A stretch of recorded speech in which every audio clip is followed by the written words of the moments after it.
긴 연휴를 보낸 국내 증시 이번 주 첫 거래일이자 마지막 거래일에 인사드립니다. 연휴 기간 내내 뉴욕 증시 랠리를 보여줬는데요. 간밤에는 또 살짝 숨을 고르는 모습이었죠. 네, 그렇습니다. 참 이번 연휴가 길었는데요. 네. 지난 10월 3일 금요일부터 어제까지 5거래일이었습니다. 나스닥 중심으로 살피자면 5일 중에 사실 오른 날은 이틀이고 빠진 날이 3일이지만 오를 때 많이 올라서 맞아요. 그나마 0.8% 네. 올랐습니다만 그 사이에 일본이 대단합니다. 니케이는 8% 넘게 올랐고요. 한 147엔대 초반에 있던 게 지금 153엔을 올랐었습니다. 엔화 약세가 엄청나게 펼쳐지고 있습니다. 네. 자, 엔비디아는 사상 최고치를 또 이 와중에 경신하고 있는데요. 미국 정부가 아랍에미레이트에 엔비디아 AI 칩 수출을 승인했다는 블룸버그의 보도가 있었습니다. 네. 게다가 중국은 히토리 수출 통제 강화에 나섰고 유럽연합은 수입산 철강에 50% 관세를 부과할 계획을 발표했습니다. 쉬는 동안의 글로벌 통상 이슈도 굉장히 많았죠. 네, 미국 양방정부의 셧다운은 9일째 계속되고 있고 새로운 글로벌 통상 이슈도 등장한 만큼 오늘 머니쇼에서도 짚어볼 내용이 많을 것 같습니다. 네, 맞습니다. 뉴욕 증시 이슈부터 또 오랜만에 개장하는 국내 증시 개장 상황까지 2시간 동안 짚어보겠습니다. 지금 보시고 계신 머니쇼는 SBS 비즈액과 유튜브에서 실시간 시청이 가능하고요. 국내 주식 정보 받아보실 분들은 카카오톡 채널 머니랩 추가하시기 바랍니다. 또 모든 투자 판단의 책임은 투자자분들께 있다는 점 알려드립니다. 그럼 글로벌 증시 상황부터 정리해볼까요? 장현재 아나운서 소식 전해주시죠. 연휴 잘 보내셨습니까? 우리가 쉬는 사이에 강세를 보였던 뉴욕 증시, 금과 가상자산까지 가격이 오르면서 에브리싱 랠리를 보였었는데요. 우리의 연휴를 마치자 에브리싱 랠리도 끝나는 걸까요? 아니면 단기 조정인 걸까요? 간밤에 뉴욕 증시는 한숨 고르는 분위기였습니다. 지수부터 보면 다우 같은 경우에 0.5% 하락했고 나스닥과 S&P 500, 장중에 사상 최고치를 다시 한번 돌파했었지만 이내 하락으로 마감했습니다. 나스닥이 약보합, S&P 500이 0.3% 가까이 하락했습니다. 크게 두 가지 뉴스가 시장에 하방 압력을 줬습니다. 우선 셧다운이 9일째 이어지자 투자 심리가 다소 위축됐습니다. 그동안 시장은 셧다운을 무시하면서 상승세를 보였지만 이게 길어질 경우에 오는 15일 발표 예정인 9월 소비자 물가지수 CPI까지 영향을 받는 것이 불가피한 상황이기 때문에 이제는 투자자들의 우려가 커지고 있는 것으로 해석됩니다. 그리고 중국의 히토류 수출 통제 이슈도 영향을 미쳤습니다. 기술주들 크게 올랐던 만큼 차익 실현 매물이 나왔는데요. 그나마 지수의 하락을 제한한 건 시총 1위 엔비디아였습니다. AI 거품 논란이 다시 불거진 상황이지만 엔비디아는 트럼프 행정부가 UAE에 수십억 달러 규모의 엔비디아 AI 칩 수출을 승인했다는 소식에 활짝 웃었습니다.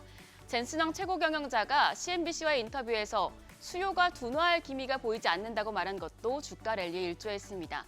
주가가 200달러에 근접하면서 사상 최고치를 기록했고요. 메타와 아마존도 각각 1%, 2% 넘는 상승세 기록했습니다. 다만 애플은 AI에 대한 업그레이드가 늦어지고 있다는 우려가 나오면서 매도세가 출회됐습니다. 6위부터 10위권까지는 순위 변경이 좀 있었습니다. 브로드컴과 테슬라는 하락했는데요. 특히 테슬라 같은 경우에 미국 자동차 안전 규제 당국이 자율주행 소프트웨어 관련 사고에 대한 조사를 착수했다는 소식에 0.7% 약세였습니다. 10위엔 넷플릭스가 자리했는데요. 넷플릭스 1.4% 오름세로 거래 마쳤습니다. 오늘 시장에서 눈에 띈 종목들은 리튬과 항공 관련주였습니다. 리튬 관련해서는 앨범암이나 리튬 아메리카스가 상승했는데 중국의 히토류 수출 통제 영향을 받는 모습이었습니다. 앨범알이 5.2%, 리튬 아메리카스가 2.1% 오름세 기록했고요. 항공주 중에선 델타가 호실적 속에 4% 넘는 강세 보였습니다. 우리가 쉬는 사이에 나온 9월 FOMC 의사록 짚고 넘어갈 필요가 있겠습니다. 지난 8일 공개된 FOMC 의사록에서 연준 위원들은 0.25%포인트 기준금리 인하에 대다수 동의한 것으로 나타났습니다. 참석자 대부분은 고용시장이 빠르게 냉각될 위험이 증가한 점을 고려했는데요. 고용시장의 하방 위험이 증가한 가운데 인플레이션의 상승 위험이 감소하거나 변화하지 않았다고 판단했습니다. 다만 다음 장 보시면 일부 위원들은 인플레이션 상승 위험에 대한 경계끈을 놓지 않는 것으로 확인됐습니다. 연준은 의사록에서 일부 참석자들은 이번 회의에서 기준금리를 동결할 이유가 있다고 언급하거나 동결 결정을 지지할 수 있었다고 언급했습니다. 국채금리는 보합권에서 움직였습니다. 셧다운으로 이렇다 할 재료가 없었기 때문에 거래도 활발하지 못한 분위기가 지속됐는데요. 30년물 국채금리는 약보합이었고 10년물 국채 수익률은 강보합으로 4.1%, 2년물 국채 수익률도 강보합으로 3.5% 기록했습니다. 우리가 쉬는 사이에 크게 올랐던 금값과 비트코인 등 가상자산 가격은 다시 내립니다. 팔레스타인 무장정파 하마스가 이스라엘과 휴전 및 인질협상 1단계 합의하면서 중동 군사적 긴장감이 완화된 영향으로 안전 선호 심리가 약해진 건데요. 국제 금값 온스당 4,000달러 아래로 떨어졌습니다. 더불어서 비트코인도 12만 달러 선으로 후퇴하면서 신중한 분위기가 감돌고 있고요. 국제 유가도 중동의 긴장 완화로 해당 지역의 원유 공급이 원활해질 것이란 기대에 내렸습니다. 5거래일 만에 하락하면서 WTI 배럴당 61달러의 거래를 마쳤습니다. 뉴욕 증시 하락했지만 긴 연휴로 쉬었던 국내 증시 밀린 호재들을 반영하면서 상승 출발할 수 있을지 지켜보시죠. 굿모닝 마켓이었습니다.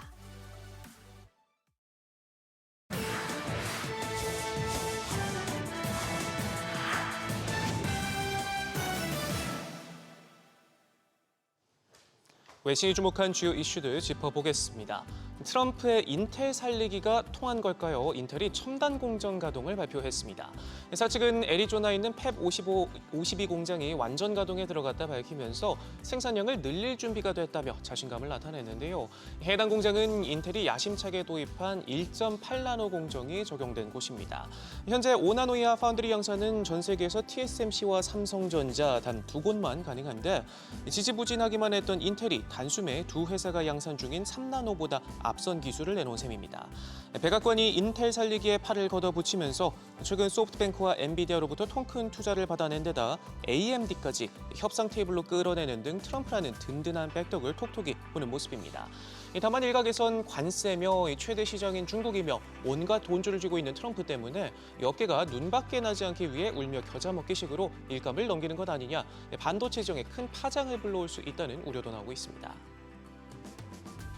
이런 가운데 글로벌 파운드리 선두인 대만 TSMC는 여전히 굳건한 모습을 보였습니다. 또다시 시장 예상을 훌쩍 뛰어넘는 호실적을 기록했는데요. 지난달 매출만 우리 돈 15조 원을 돌파하면서 올 3분기 매출은 30% 넘게 늘어난 46조 원을 찍었습니다. 올 들어 현재까지 합산 매출도 1년 전보다 36% 넘게 늘면서 시장의 주재료는 여전히 AI라는 걸 여실히 보여주고 있는데요. 최근 AI 거품론이 다시 수면 위로 떠오르는 상황에서 업계는 다음 주로 예정된 TSMC의 3분기 실적 설명회가 인공지능 산업 수요의 척도가 될 것으로 보고 예의주시하고 있습니다. 그런가 하면 일본에선 손정희 회장이 이끌고 있는 소프트뱅크가 AI 올인원 로드맵을 위한 퍼즐들을 하나둘 모으고 있습니다. 이번엔 스위스 ABB의 로봇 사업 부문을 우리 돈 7조 4천억 원에 인수하기로 했는데요. 손정희 회장은 소프트웨어 속 머물던 AI가 이제 물리 세계로 넘어온다며 ABB의 로봇 기술을 소프트뱅크의 인공지능 역량과 결합해 피지컬 AI 시대를 열겠다 포부를 밝혔습니다. 이 같은 흐름은 소프트뱅크의 초지능 구상의 핵심 축이기도 한데 특히 ABB의 로봇 기술은 국내 제조업계에도 널리 쓰이고 있는 만큼 우리 기업에도 협력과 경쟁 면에 파장이 클 것으로 보입니다.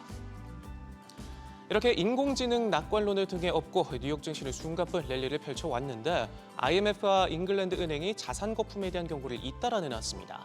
크리스탈리나 게오르기에바 총재는 현 상황을 2000년대 초반 닷컴 버블 때와 비교하면서 급격한 조정이 발생하면 더욱 긴축된 금융 여건이 세계 경제 성장을 끌어내릴 수 있고 변동성을 키울 수 있다 지적했습니다. 그러면서 불확실성이 뉴노멀이 되고 앞으로도 계속될 것이다 강조했고요. 같은 날 공개된 잉글랜드 은행의 회의록에서도 급격한 시장 조정의 위험이 커졌다는 경고가 나왔습니다. 마찬가지로 미국의 순환조정 주가 수익 비율이 25년 전 수준에 근접했다며 닷컴 버블의 정점과 비슷한 수준이다 지적했는데요. 그러면서 AI에 대한 기대감이 돌아서게 되면 주식시장이 특히 취약해질 것이라고 우려했습니다. 테슬라의 자율주행 시스템이 다시 또 도마에 올랐습니다. 미국 교통당국이 FSD 시스템이 탑재된 288만 대에 대한 조사에 착수했는데요. 이번 조사는 해당 기능을 사용 중 신호를 무시하거나 잘못된 방향으로 주행하는 등의 문제가 발생했다는 58건의 신고를 바탕으로 시작됐습니다. 특히 이 중 14건은 실제 충돌 사고로 이어졌고 23건은 탑승자가 부상을 입은 것으로도 전해졌는데요. 현재 예비 평가 단계로 차량이 안전에 심각한 위험을 초래한다 판단될 경우 대규모 리콜로 이어질 수 있습니다. 가뜩이나 야심차게 내놓은 로보택시 서비스도 조사를 검토 중인 상황에서 또 하나의 악재가 겹친 모습입니다. 일본 경제 상황도 한번 짚어볼까요? 이 다카이치 사나이 총재 아베노믹스 시즌2 개막이 확실시되면서 엔화 가치가 출렁이고 있는데요. 이런 가운데 다카이치는 일본 은행이 통화 정책을 결정할 권한을 갖고 있지만 결국 정부의 경제 목표와 일치한다 말하면서 기준금리를 신중하게 인상하도록 압박하고 나섰습니다. 정부에 부담을 주지 말라 입김을 넣은 셈인데 다카이치는 또 엔화 가치가 급락한 점에 대해서도 시장 개입성 발언을 내놨습니다. 주식시장과 환율 레벨에 대해서는 언급하지 않을 것이라면서도 엔화 가치의 과도한 하락을 초래하고 싶지는 않다 말해 달러 엔 환율은 크게 밀리지 않은 채 보합권으로 다시 돌아왔지만 다카이치의 확장 재정 기조가 이어지면 결국 엔화 가치는 추가로 하락할 수밖에 없다는 분위기가 우세합니다. 지금까지 글로벌 비즈였습니다.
네, 현재 시각 8시 13분 향해 갑니다. 지금 보시고 계신 머니쇼는 SBS 비즈앱과 유튜브에서 실시간 시청이 가능합니다. 또 SBS 비즈앱 다운받으셔서 시청하시면 다양한 정보 확인해 보실 수 있고요. 더 많은 주식 정보 원하시는 분들은 카카오톡 채널에서 머니를 검색하셔서 친구 추가하시기 바랍니다. 이제 우리는 추석 연휴, 긴 추석 연휴 동안 미증시 보니까 좀 오르다가 쉬어가다 했습니다만 네. AI 열풍 계속해서 이어지고 있는 상황에서 엔비디아는 또다시 사상 최고가를 기록하고 있는 상황이네요. 예. 진짜 이번에 연휴가 길다 보니 네. 중간중간에 뉴스와 이슈를 정리하다가 포기해버렸습니다. 하도 많아가지고. 맞아요. 특히 기억에 남는 게 그 오픈 AI의 AMD 예. 네. 그거였죠. 투자한다는 얘기였나요? 네네. 투자인가 그게 뭐지? 그렇죠. AMD에다가 이제 결국 수십억 달러 연간 수십억 달러에서 수십조 달러 기사를 보다 보니까 어떻게 수십억에서 수십조가 그렇게 물결 표시로 될 수 있는지 그런 상황이고 특히 또 다카이치 다카 뭐죠? 네. 다카이치 사나이 맞죠? 네네네. 다카이치 사나이 이제 자민당 총재 거의 된다고 봐야 되겠지만 약간 변수가 있긴 있나 본데 그래도 자민당 총재니까 지금 과반이 안 돼서 이제 확신은 못하지만 그래도 거의 첫 일본 여성 총재가 되지 않겠나 네. 하는데 니케이하고 달러에는 연휴 동안에 엄청나게 올라버렸습니다. 그러니까 예니 약세인 거죠. 네, 예. 엔이 약세죠. 엔이 약세이기도 할 뿐만 아니라 지금 달러가 강해요. 네네. 다들 약달러 했는데 달러가 강으로 가고 있고 무슨 월가 시황들을 보면 또 이제 디베이스먼트 트레이드라는 얘기가 슬그머니 나오면서 금이나 비트코인 이런 것들이 뛰는 걸 갖다가 그런 식으로 설명하면서 결국은 그게 달러가 이제 제 몫을 못할 거다 하는 생각에서 디베이스먼트라는 용어가 쓰이는데도 불구하고 역설적으로 달러는 강하고 네. 오늘 우리가 누굴 모시죠? 이 정리할 게 너무 많은데. 네, 오늘 함께해 주실 분 소개하겠습니다. CMS증권 박상준 영업본부 이사님 함께합니다. 어서 어서 오세요. 오세요. 안녕하세요. 우리 연휴 다음에 우리 박 이사님이시구나. 네, 맞습니다. 오늘 잘 물어볼 거 보내셨어요? 엄청 많은데 아, 네. 공부 많이 해오셨어요? 예, 어제 많이 했습니다. 어제 많이 하셨어요? 네, 며칠 동안에 다 잊고 지내다가. 잊고 네. 지내다가. 어제 많이 했습니다. 아, 그렇죠. 비도 많이 와서 어디 놀러 다니기도 애매하셨을 텐데. 그러게요. 날씨가 참, 저 오는 길에 보니까 너무 추워요. 네. 춥죠 네. 갑자기. 그러니까 네. 극과 극으로 좀 바뀐 것 같아요. 그리고 추석 때 이렇게 궂은 날씨는 오랜만에 참 경험해본 것 오랜만이었어요. 같습니다. 추석 네. 당일에도 그렇고 예. 저는 또 추석 당일날 아기가 갑자기 아파가지고 네. 고열이 갑자기 막 아. 나가지고 예. 병원 찾고 막 하여튼 이번에 하여튼 기억에 남는 지금 네. 정민 앵커도 목소리 들어보면 아시겠지만 지금 감기가 네, 맞아요. 깊어요. 네, 맞아요. 이게 지금 저도 결국 옮았거든요. 네. 결국 이제 뭐 수순이잖아요.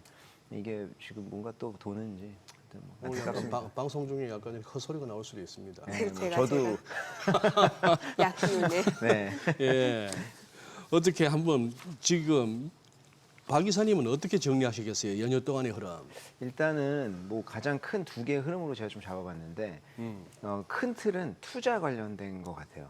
그러니까 연휴 동안에 뭐 미국도 굉장히 달렸고 뭐 어젯밤에는 뭐 사실 이제 그 최고가 경신하고 조금 다 이제 좀 숨고르기 들어간 것 같기는 하지만 네. 그래도 이제 연일 달릴 수 있었던 거는 결국에는 투자가 가장 큰 틀에서 작용을 했었던 것 같고요.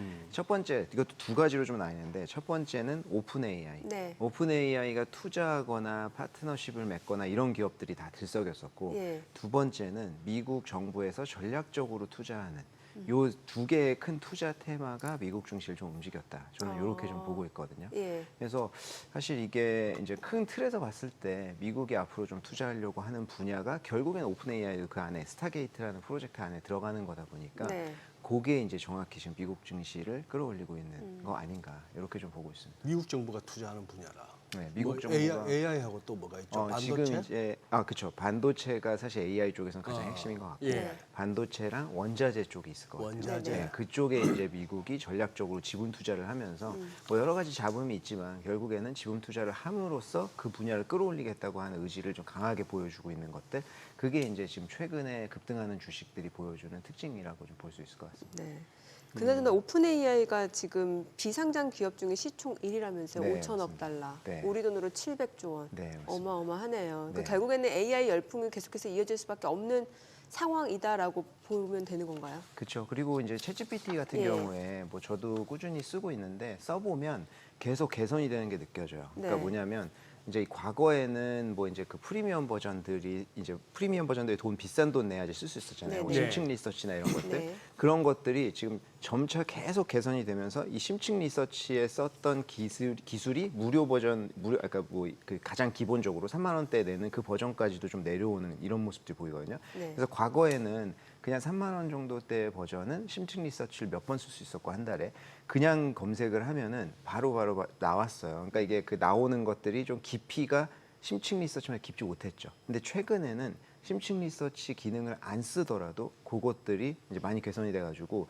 생각을 하고 깊이 있는 대답들이 나오거든요. 네. 심층 리서치 더 좋아진 거죠. 예. 그러니까 이제 챗GPT 같은 경우에도 우리의 생활 속에 굉장히 깊이 들어오고 있고 그걸 통해서 할 수 있는 것들이 진짜 다양화되고 있기 그렇죠. 때문에 사실 그 시가총액이 뭐 비상장 중에서 1위가 되는 것도 말이 네. 되는 것 같고 이제 AI 쪽에서 주도하는 게 오픈 AI다 보니까 오픈 AI가 손대는 기업들마다 이제 맞아요. 다 들썩이는 좀 이런 모습들이 보이는 거죠.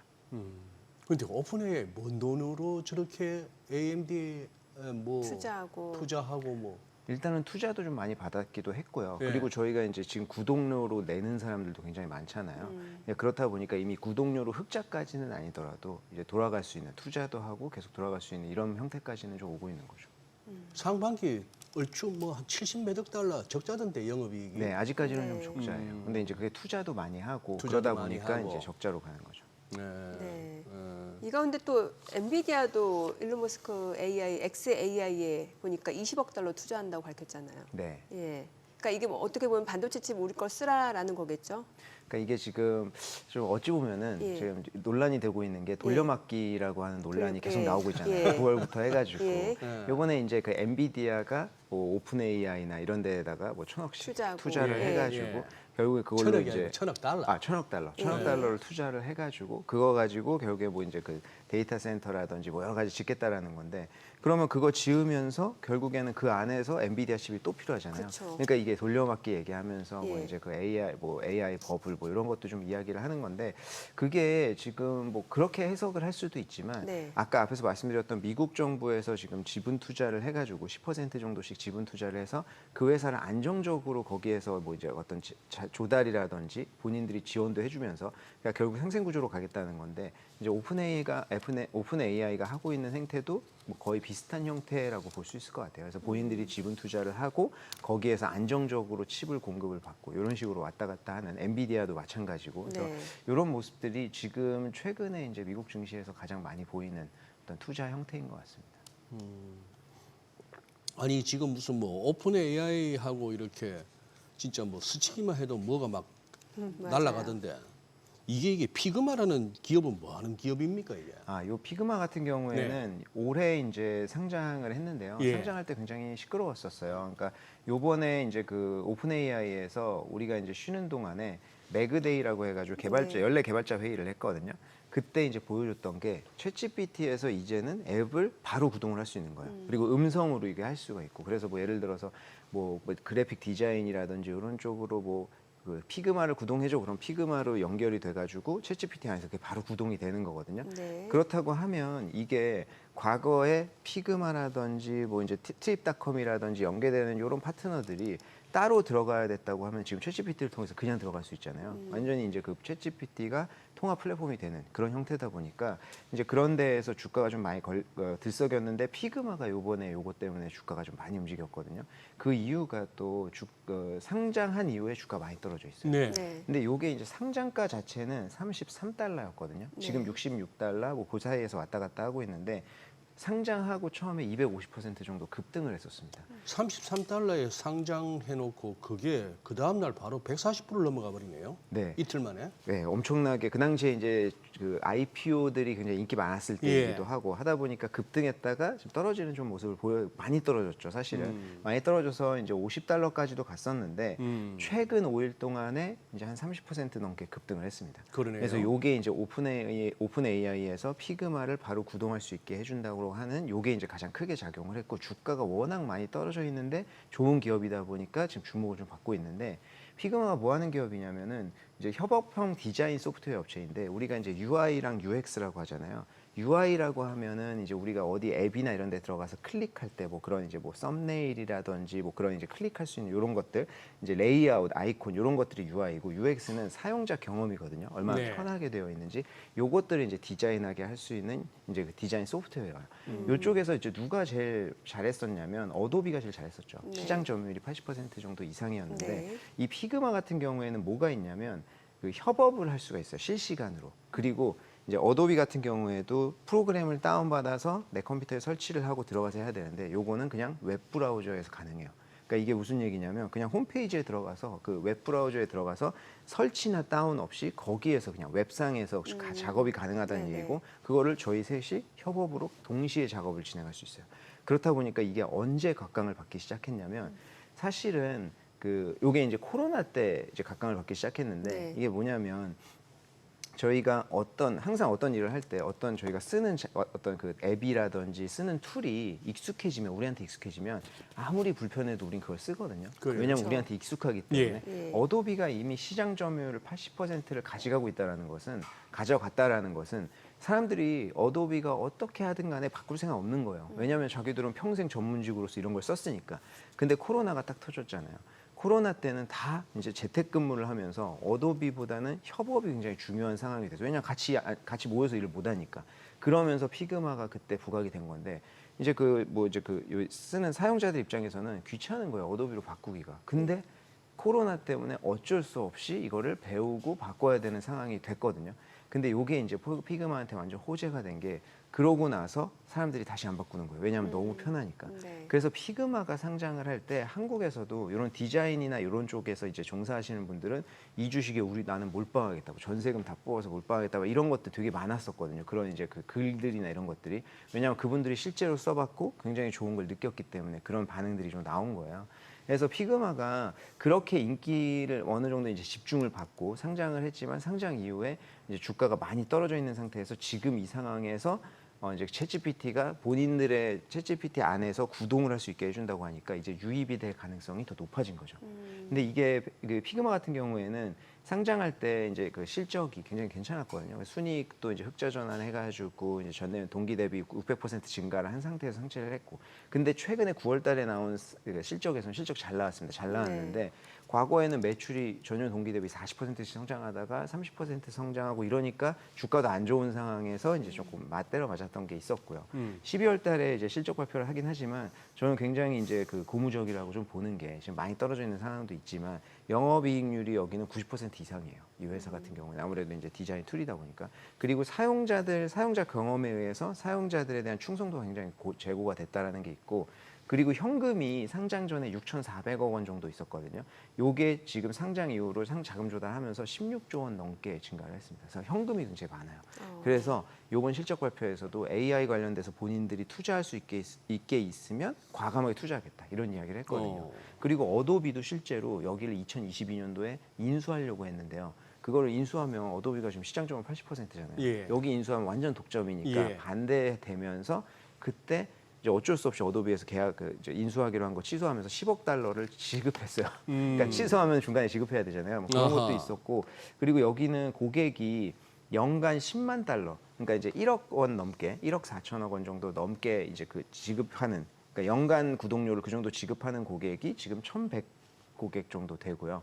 그리고 $10,000 이상은 12,000곳 정도 됩니다. 그러니까 고객이 유료로 지급하는 고객이 상당히 많이 확보되어 있고, 이게 상장 전에는 $100,000 내는 사람이 1,000 고객 정도 됐었거든요. 1,000곳 네. 정도. 근데 지금 1,100으로 증가했잖아요. 10% 정도. 그러니까 이게 고객도 꾸준히 증가를 하고 있다. 그래서 이런 괜찮은 기업인데도 불구하고 많이 떨어져 있다 보니까 이번에 오픈 AI에서 손대면서 이제 굉장히 많이 올랐고 앞으로도 좀 괜찮을 것 같습니다. 실질적으로 한국에서도 제가 이제 그 사람이나 이런 데 가서 그래픽 디자이너 찾는 것들 이제 공고 검색해봤거든요. 거기에도 이제 그 요거 쓸 줄 아는 피그마 쓸 줄 아는 사람 찾는 공고 많더라고요. 그래서 뭐 앞으로 좀 괜찮을 것 같아요. 지금 연휴 중에 이제 그거 했던 거 AMD가 진짜 그날 몇 프로 올랐습니까? 그 소식 나오고 나서 오픈 AI 투자 받는다는 소식이. 두 자릿수 상승이 네, 그때 됐는데 20몇 %였던 예, 거 되게 예. 올랐었던 것 같아요. 그날 뭐 거래량도 엄청나게 나왔는데 네. 사는 사람들은 이거는 적어도 뭐 앞으로 몇 배 더 간다는 확신을 갖고 달라들었을 거고, 이게 지금도 PER 보니까 뭐더라? 100에서 한 160배던데 얼추. 네네. 엔비디아 그렇게 비싸다 해도 뭐 58배인가 이 정도인데. 그렇죠. 그러니 밸류에이션 부담을 느끼고 뭐 이런 사람들은 또 거기서 급등을 하니까 또 팔면서 엄청난 거래가 이루어졌는데, 그 이후에 하루 이틀 조정받더니 또 고점을 경신해요.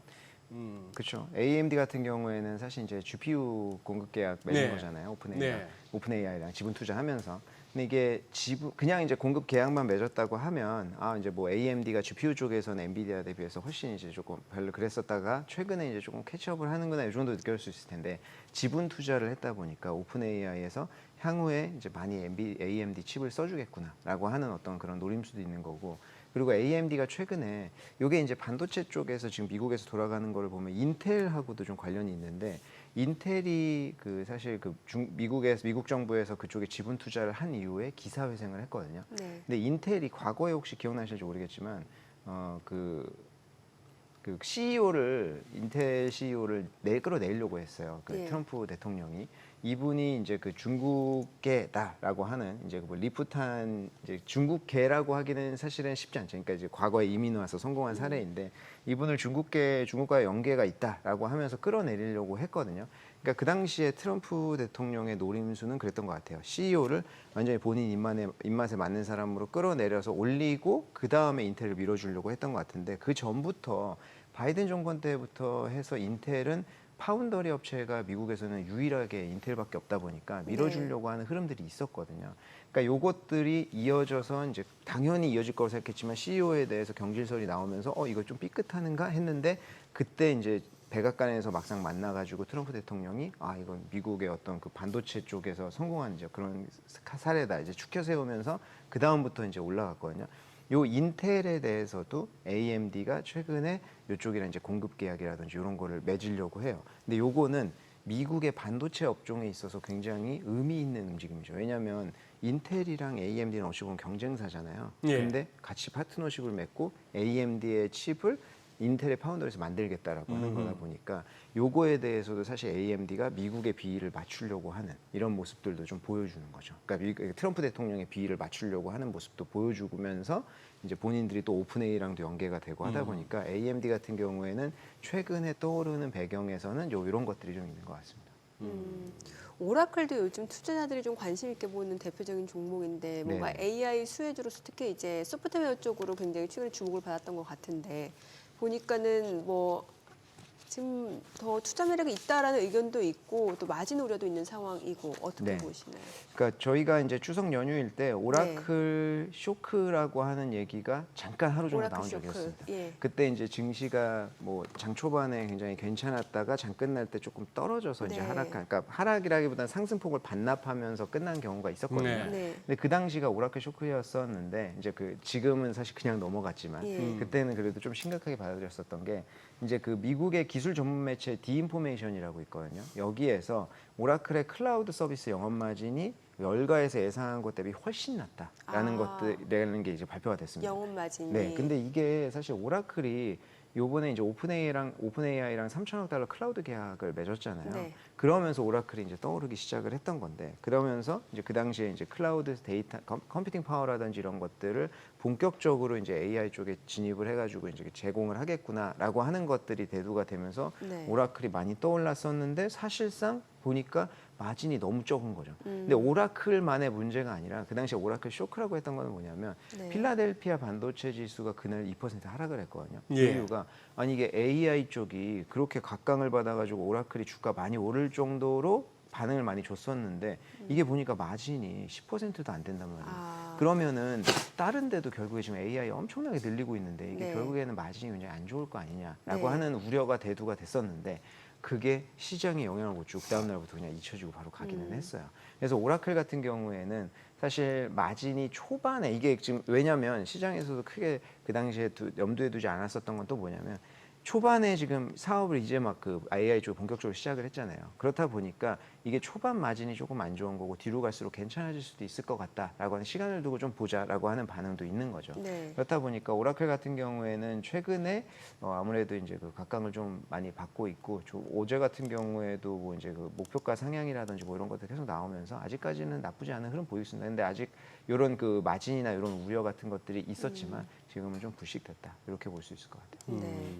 저 또 이사님 나오니까 또 여쭤보고 싶은 기업이 그 에어로바이러먼트. 아, 네네. 예, 이게 무인 드론기 쪽인데 이게 우리 추석 연휴 때 트럼프 대통령이 군 장성들 모아놓고 미 국방력 강화해야 된다고 맞습니다. 추세적으로 지금 나라별로 이제 국방 예산이 늘어날 수밖에 없는 상황이니까 투자자 관점에서 보면은 이제 결국에는 방산주에 대한 투자는 좀 이루어져야 되는 거 아닌가라는 생각이 또 이어지게 되거든요.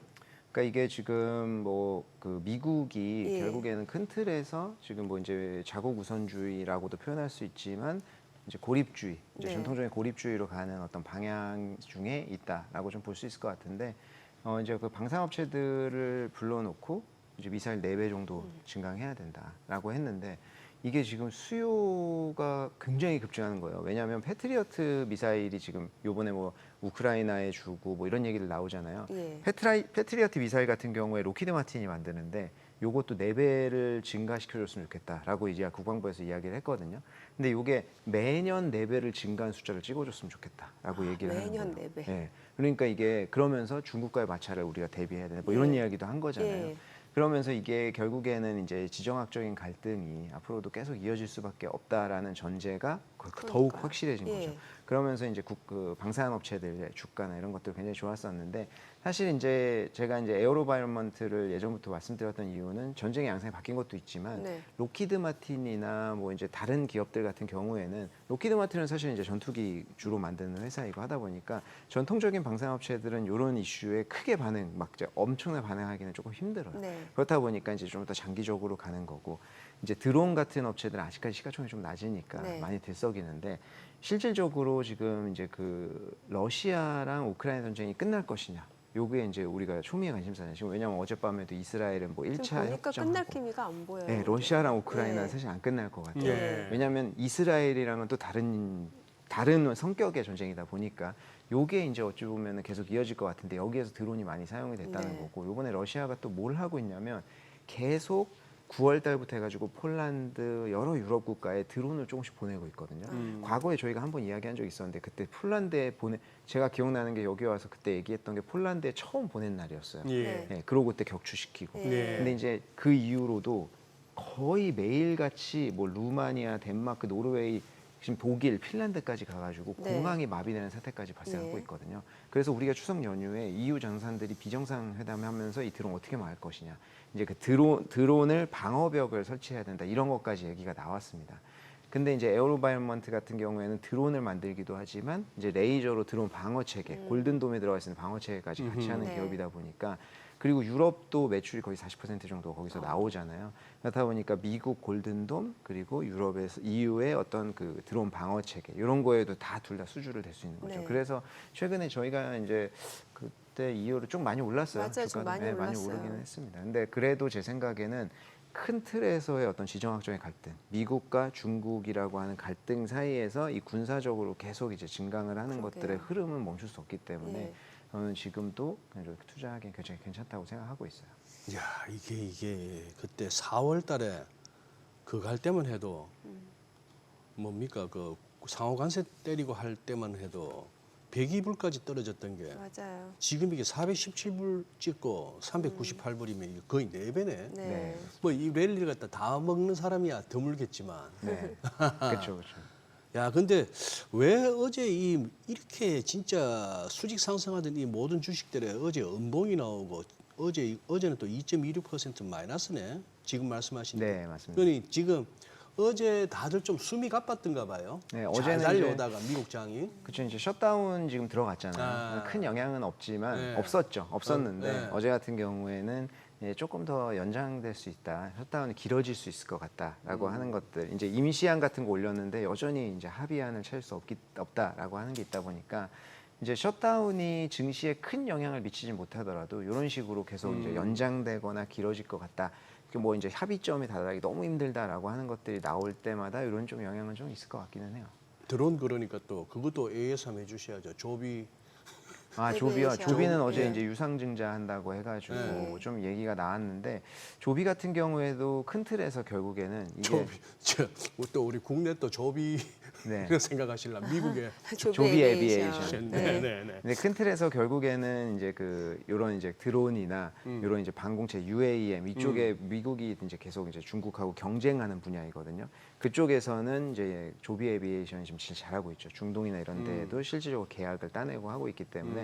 근데 요 큰 틀에서는 조비 에비에이션도 그렇고요. 에어로바이먼트 그렇고 지금 다 저희가 좀 주목을 해야 되는 것은 이 이슈는 과거에부터 계속 있었습니다. 예, 예. 근데 금리 인하하기 전에는 이게 발동을 크게 못했어요. 어. 예. 그래서 그땐 기억하시겠지만 이제 금리 인하가 계속 미뤄지면서 주가가 좀 안 좋은 모습 보였었거든요. 그래서 요 두 개 주식 모두 다 지금 저희가 큰 틀에서 금리 인하기가 계속 이어진다는 가정을 놓고 투자하긴 해야 돼요. 근데 그게 금리나. 이어지지 않으면 유동성이 풀리거나 이러지 않으면 중소형 주식들이기 때문에 그런데 이제 단기적으로 영향받을 수는 있습니다.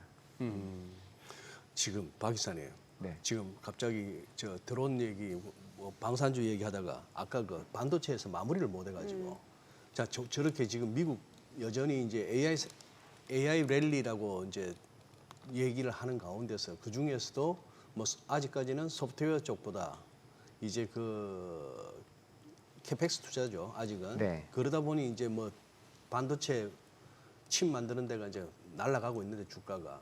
지금 우리 그러면 삼성전자하고 하이닉스가 9만 원, 40만 원 오늘부로 돌파한다고 보세요.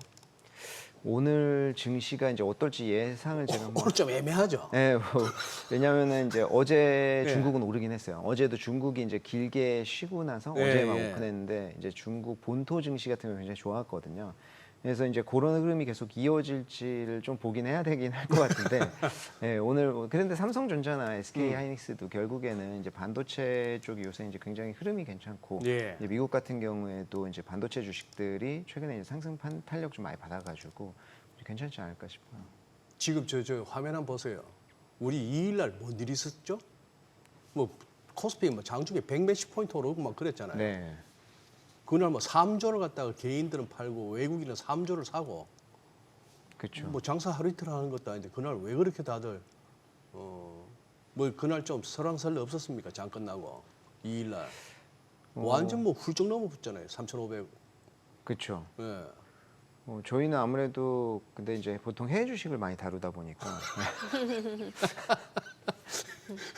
네, 그리고 이제 수석 전에는 네. 저도 이제 그 저기 추석 선물이나 이런 거 나르기 좀 바빠서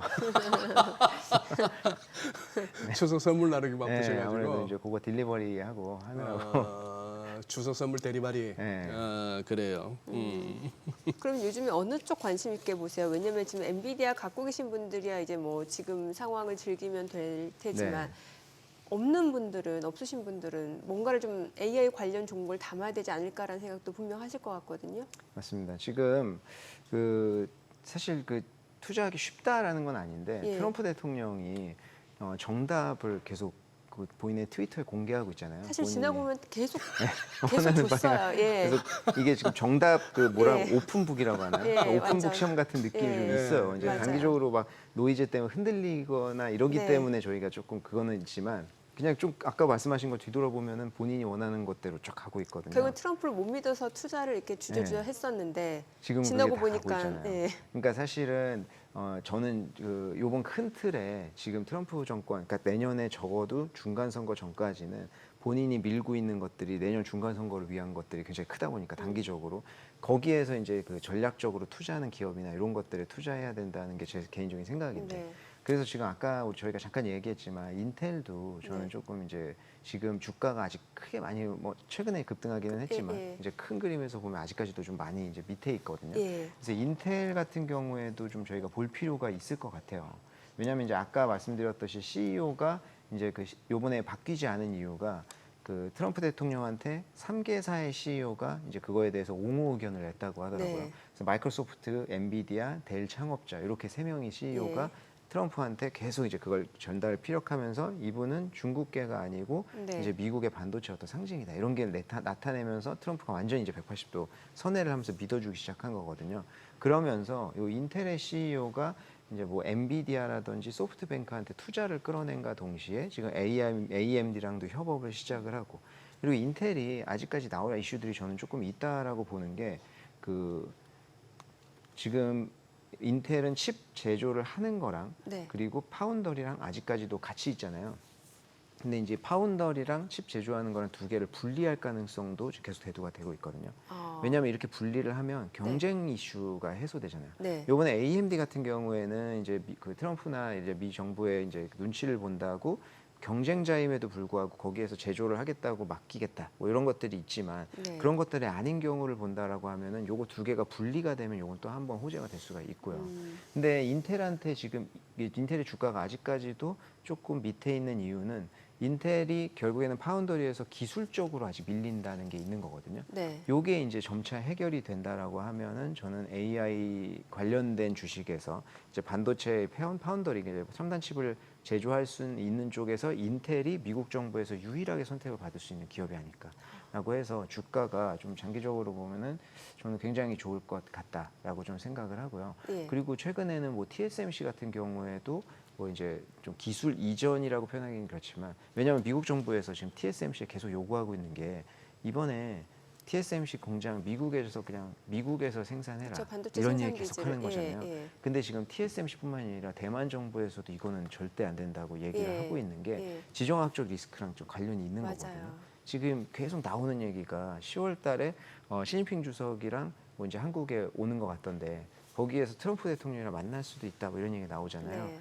그런데 그때 뭐 이제 여러 가지 이야기하는 것 중에 대만에 대한 입장 선회도 있거든요. 예. 그러니까 지금 중국에서는 미국에 계속 요구하는 게 지금까지 했던 대만에 대한 입장을 선회해줘라라고 하는 건데 이게 지금 대만 입장에서 굉장히 불안한 이슈예요. 그렇죠. 만약에 입장 선회를 할 수도 있을까? 우리가 흔히 생각할 때 그게 가능하겠어 이렇게 생각할 수 있는데 대만은 전 세계적으로 한번 버림받아 봤거든요. 뭐 기억하시겠지만 지금 중국 대사관이 명동에 있잖아요. 네네. 그 화교 초등학교 옆에. 예, 네. 예. 근데 지금 중국 대사관 원래 어디 있었냐면 남산에 케이블 타러 가는 길에 있었거든요. 예. 거기가 원래 대만 대사관이었잖아요. 근데 한중일 수교를 하면서 중국에서 요구로 한 게 그 대만 대사관 수교 끊고 대만 대사관에 우리가 이제 대사관으로 한다. 들어가겠다. 그래서 거기가 원래 중국 대사관이었다가 지금 옮긴 네네. 거거든요. 지금은 뭐 사무소 공간 이런 걸 쓰는 것 같던데 그래서 옮긴 거거든요. 그때 우리나라뿐만 아니라 수교 단절을 다 많은 국가에서 했었어요. 네. 그러니까 사실은 미국의 입장에서 봤을 때 지금 미국이 계속 자국 우선주의, 고립주의로 가고 있는 상황에서 이게 반도체만 아니라고 하면 충분히 가능성이 있는 얘기거든요. 그러니까 지금 트럼프 대통령은 계속 그걸 압박을 하는 거고, 그럼 TSMC는 그거를 안 하려고 하는 거고. 그러니까 생산 이런데. 기지만 미국으로 옮기면은 미국의 대만에 대한 입장을 선회할 수 있는 근거가 있는데 그렇죠. 그러면 대만 입장에서 결국에는 반도체 생산 기지를 미국으로 가져가는 순간이 조금 어려워지는 뭐 거고. 단기간은 예. 아니겠지만 그게 그렇다 보니까 어떤 절충안으로 나오는 것들이 TSMC에서 인텔의 생산을 좀 도와주겠다 뭐 이런 이야기들이 지금 나오고 있는 거거든요. 인텔의 생산. 그러면 인텔 같은 경우에는 기술이 지금 관건이에요. 딱 두 가지인데 기술이랑 파운드리랑 칩 설계를 분리하느냐 이 두 예. 가지가 관건인데 기술 부분만 어느 정도 해결이 된다라고 하면 아니 생각해 보면 지금 SMIC나 중국의 SMIC나 이런 데도 EUV 장비 없이도 7나노급까지도 찍어내고 있는 상황이잖아요. 네, 네. 그렇다 보니까 인텔이 이게 완전히 불가능한 거는 저는 아니라고 생각을 하거든요. 시간이 조금 걸릴지라도. 그래서 지금 AI 관련된 주식들이 뭐 저는 뭐 엔비디아가 지금 거의 신고가 또 계속 예. 나오고 있어서 결국 이게 조정받을 거라고 생각을 하진 않지만 우리가 투자를 할 때 결국에는 안정적으로 엔비디아 이런 것들을 포트폴리오에 가져가는 거 당연히 맞는데 어떤 플러스 알파 조금 큰 상승을 예. 낼 수 있는 가능성 있는 주식들도 저희가 봐야 그렇죠. 되잖아요. 그런 데에서 뭐 AI 쪽에서는 인텔도 저는 괜찮다라고 생각을 하고요. 예. 그리고 요거는 조금 다른 얘기일 수 있지만 히토류 관련돼서도 히토류. 지금 다시 한번 조금 봐야기는 해야 될 것 같은 게 어.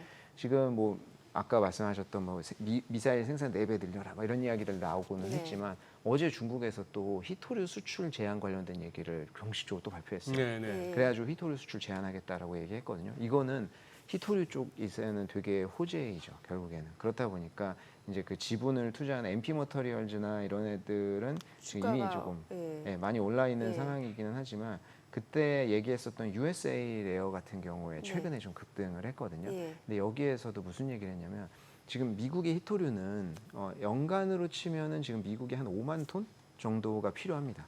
근데 지금 생산 캐파가 많아야 3천 톤 정도밖에 안 돼요. 아직까지도 멀었어요. 그리고 MP 머터리얼즈에도 그 미국에서 지분을 넣어서 생산 시설 확대에 지분해주기로 했고, 그다음에 애플 같은 경우에도 협력해주기로 네. 했고, 그래서 2028년까지 생산 가능한 캐파가 MP 머터리얼즈에서만 10,000톤 정도입니다. 그러니까 지금 미국이 자립하기에는 아직까지도 멀었어요. 그래서 최근에 뭐 그린란드 쪽의 기업에도 투자하고 뭐 하는 거잖아요. 네. USA 레어 같은 경우에는 지금 텍사스의 히토류 광산 개발 중에 있고요. 그리고 오클라호마주에 이제 그 제조 공장을 건설하고 있거든요. 요게 내년 상반기에 제조를 시작을 해요. 그러니까 MP 머터리얼즈 다음으로 어찌 보면 가장 근접해 있는 생산, 커머셜라이즈 할 수 있는 근접해 있는 기업인데 최근에 여기 CEO가 CNBC 나와가지고 백악관과 긴밀하게 이야기하고 있다 이렇게 네. 발표를 했습니다. 그래서 어떤 딜이 나올지는 저희가 대충 예상은 돼요. 뭐 지분 10% 이상 어떤 투자라든지 그리고 이제 그 여기서 나오는 히토류의 하한가 설정이라든지 이런 것들을 해줄 걸로 예상은 되는데 뭐 그게 이제 기대감이 나오면서 주가가 오르기 시작을 했고 어제 또 중국에서 때마침 히토류 수출 제한 이런 거 얘기하면서 좀 많이 좀 영향을 받고 있거든요. 네. 그러니까 제가 봤을 때는 이쪽도 결국에는 이제 큰 그림에서 봤을 때 제가 좀 비교할 수 있다라고 하면 셰일가스랑 좀 비교를 하고 싶은데요. 네. 지금 미국이 이제 큰 그림에서 고립주의로 가려면은 어떤 필요한 필수가 있잖아요. 네. 반도체, 그 다음에 그 오일 당연히 기름 같은 거 필요하고 히토류, 리튬. 그러니까 본인들이 지금 현대 AI나 뭐 로봇이나 뭐 이런 제작하려고 할 때 필요한 것들이 무조건 그러니까 네. 기본적으로 있어요. 예. 반도체도 정확히 그 길로 계속 가고 있는 거고 네. 그 셰일가스, 셰일혁명으로 오일 쪽은 이제 이뤄낸 거잖아요. 근데 여기에도 셰일가스 기업들도 초반에는 미국의 지분 투자나 이런 것들이 있어서 소위 말하는 밀어주는 것들이 필요하다라는 거죠. 그러니까 셰일가스는 그걸 성공을 했잖아요. 근데 리튬이라든지 히토류도 이게 완전히 불가능하지는 않을 거라고 저는 생각을 하거든요. 네. 왜냐하면 과거에 했었던 거고 본인들의 광산 같은 경우도 있기 때문에 완전한 자립까지는 아니더라도 어느 정도는 자립할 수 있는 선까지는 끌어올릴 거다. 저는 이렇게 보고 있기 때문에 이 세 가지 반도체, 히토류, 리튬이라든지 이런 쪽은 조금 앞으로도 봐야 되지 않나 이렇게 생각하고 있습니다. 그래요. 지금 그리고 EU에서 그 관세를 갖다 또 철강 관세를 갖다 50%까지 네. 올렸다는 거 아닙니까? 이거 우리 국내 철강 업체들 좀 아무래도 악재라고 봐야 되는 거 아니에요? 그렇죠. 아무래도 이제 유럽 쪽의 비중이 어느 정도 될지는 좀 계산을 해봐야겠지만 어찌됐든 간에 50% 정도까지 올린다라고 하는 거는 분명히 이제 그 업계는 좀 악재가 될 수 있을 것 같기는 해요. 네, 알겠습니다. 자, 지금 시각 8시 50분 지나갑니다. 오늘 양시장 호가 상황 체크해 보겠습니다. 먼저 코스피 예상 체결 지수부터 확인해 보죠. 오늘 1.5% 상승 예상됩니다. 지금 3,603포인트로 집계되고 있고요. 코스닥도 0.7% 상승 예상됩니다. 예상 체결 지수는 860이죠. 시가총액 상위 종목 예상가 보겠습니다. 삼성전자 오늘 4.9% 강세 출발 예상됩니다. 지금 호가는 93,400원이고요. SK하이닉스 4.9% 역시 강세가 예상됩니다. 예상가 41만 5천 원. LG 에너지솔루션은 7% 하락 예상되고요. 지금 호가는 37만 500원. 삼성바이오로직스도 1% 상승 예상됩니다. 지금 102만 원으로 나타나고 있고요. 삼성전자 우선주도 4% 강세가 예상됩니다. 현대차 0.4% 상승 예상되고요. 한화 에어로스페이스 보합권 예상되고 있습니다. HD현대중공업은 3% 하락 예상되고요. 호가는 50만 9천 원. KB금융 1% 약세 출발 예상되고 있고요. 두산 에너빌리티 오늘 상승 출발 예상됩니다. 호가는 6만 5,900원으로 집계가 됩니다. 지금 호가 분위기로 봤을 때는 오늘 반도체 섹터 또 어떤 흐름을 보여줄지가 시장의 전체적인 향방을 좌지우지할 것으로 예상되고 있는 상황이고요. 코스닥 시가총액 상위 종목 예상가 보도록 하겠습니다. 알테오제는 보합 예상되고 있고요. 에코프로비엠은 지금 약보합 출발 예상됩니다. 에코프로 0.6% 상승 예상되고 호가는 47,650원, 펩트로는 보합권 예상되고요. 레인보우 로보틱스 0.8% 상승 예상됩니다. 호가는 30만 9,500원. 리가캠바이오 강보합권 예상되고 있고요. 파마리서치, ABL 바이오, 삼천당제약 다 지금 보합권에서 좀 출발이 예상되고 있는 상황이고 HLB가 또 상승 출발 예상되고 있습니다. 이제 개장까지 한 8분 남았는데 오늘 양시장 일단은 지금 삼성전자, SK하이닉스가 시장 상승을 이끌 것으로 보여지고 있고 아무래도 이제 엔비디아가 지금 $200를 눈앞에 두고 있는 상황이잖아요. 이제 200달러를 눈앞에 두고 있는데 예, 월가에서는 시총 5조 달러를 눈앞에 두고 목표가 있고 300달러 콜을 하고 있으니 예. 지금도 들어가면 50% 이상 먹을 수 있다 그런 식으로 이제 들어와 하고 있는 거 아니에요. 이야 미쳤다. 지금 5% 4% 아니에요 지금 맞아요. 5% 6%. 5% 6% 예. 하이닉스 6.7%. 예, 맞아요. 어유 한풀이를 하는구나. 지금 대부분 또 이 8만 위에서 9만 거쳐 왔을 때 주변에 처분하신 분들 많던데. 네. 그러네요. 그런데 지금 동시호가 분위기 봐서는 다른 방산이나 이런 쪽 그쪽은 또 반도체만 지수를 끌어올리나 보다. 그죠? 그렇죠. 지금 그래요. 그러다 엘보말도 오르고 리튬 아메리칸가 뭐도 오르고 했으면 옛날 같으면 스치기만 해도 그래서 2차 전지 막 같이 가고 이랬는데 2차 전지는 생각보다는 이제 리튬 아메리카는 이제 정부 지분 얘기. 예, 그런 이슈이기 때문에 좀 다르게 봐야 될 것 같고. 예. 언제는 다르게 보고 같이 갔습니까? 그냥 스치면 그냥 같이 갔었는데 그게 안 예. 되는구나 아직까지. 예. 대단합니다. 와 삼성전자 하이닉스가 5% 6%씩 오른다. 네. 안 들고 있으면 어떡하지 이거 배가 아파서. 제가 뭐라 드릴 말씀이 없네요. 이게 또 지금 보니까 달리는 말만 가는 추세라서. 그러네요. 예, 일단은. 일본 니케이는 살짝 출발이 어떨지 모르겠는데 우리만 그동안 못 갔던 거 한번 가자 이렇게 되나 그런 식이기도 하고 환율도 궁금하고요. 네. 아니, 그래서 이사님 요즘에 투자자들이 어떤 식으로 투자를 하는 게 좀 수익률을 높여갈 수 있는 방법이라고 생각하세요? 일단 국내 증시는 많이 안 보시니까 좀 네. 해외 위주로 좀 포트폴리오를 짜본다면 어떤 게 좋을까요? 일단은 미국 쪽은 당연히 뭐 이제 네. AI 쪽은 기본적으로 네, 포트폴리오에 이제 포함을 해야 될 것 같고 네, 네. 아까 말씀드렸던 정부에서 찍은 기업들, 네. 뭐 아까 리튬 아메리카도 네, 네. 말씀하셨는데 요거 같은 경우에도 지금 뭐 GM이랑 리튬 아메리카랑 같이 해가지고 이제 그 테커패스라고 하는 리튬 네. 강산이 있거든요. 요게 미국에서 리튬 쪽에 이제 최대 강산이에요. 요쪽에 이제 같이 투자를 하는 네. 거거든요. 그래서 지금 미국이 리튬이 연간 5천만 톤 정도 생산을 하는데 예. 여기에서만 앞으로 4만 톤 생산하겠다. 뭐 이렇게 이야기를 하는 거라서 사실 이제 규모가 이제 크잖아요. 그렇죠. 그렇다 보니까 이제 리튬 관련돼서도 아까 이제 말씀하셨듯이 한국도 같이 영향을 받는 게 어찌 보면 정석인데 네. 이제 미국에서 워낙 이제 본인들의 자립을 한다고 거기에 이제 돈을 쏟는 거다 보니까 네. 이제 그런 데에서 이제 가는 애들만 좀 가는 게 좀 있는 것 같아요. 그래서 미국에서 이제 찍어준 이런 기업들 그리고 이제 큰 틀에서 보면은 미국도 미국이지만 중국도 어느 정도 비중을 가져가는 게 맞는 것 같습니다. 중국이요. 예, 중국이 올해 이제 상승률이 이제 그 지수마다 다르지만 항생이나 뭐 상해 본토나 전반적으로 다 많이 갔거든요. 네. 근데 그 중에서도 이제 그 과창판이랑 창업판이라고 하는 뭐 미국에서 치면 나스닥보다도 더 공격적이라고 할 수 있는 그래요? 이런 지수를 보면 한국보다도 많이 올랐어요. 한국이 올해 최대 하도였는데 네. 한국보다도 좀 많이 올랐거든요. 그래서 중국은 사실 이제 내년까지도 뭐 이런 이제 그 투자, 그러니까 그 소위 말하는 이제 유동성 풀고 계속 이런 흐름들이 이어질 걸로 보기 때문에 이제 미국이 이거 큰 틀에서 뭐 누군가는 뭐 미국이다, 뭐 미국을 제낄 거다, 뭐 이런 얘기 그런 걸 다 차치하고서라도 네. 내년까지 봤을 때 상승 폭이나 이런 걸로 봤을 때 이제 다른 국가 대비해서 상회할 수 있는 가능성이 높거든요. 그렇다 보니까 비중을 이제 포트폴리오에서 어느 정도는 가져가는 게 맞는 것 같다. 이렇게 큰 틀에서는 좀 볼 수 있을 것 같아요. 혹시 그러면 박 이사님 지금 검색해 보니까 다카이치 산하에 지금 자민당 통제로 선출된 다카이치가 61년생이네. 이 다카이치 누님 믿고 그냥 니케이 몰빵은 어때요?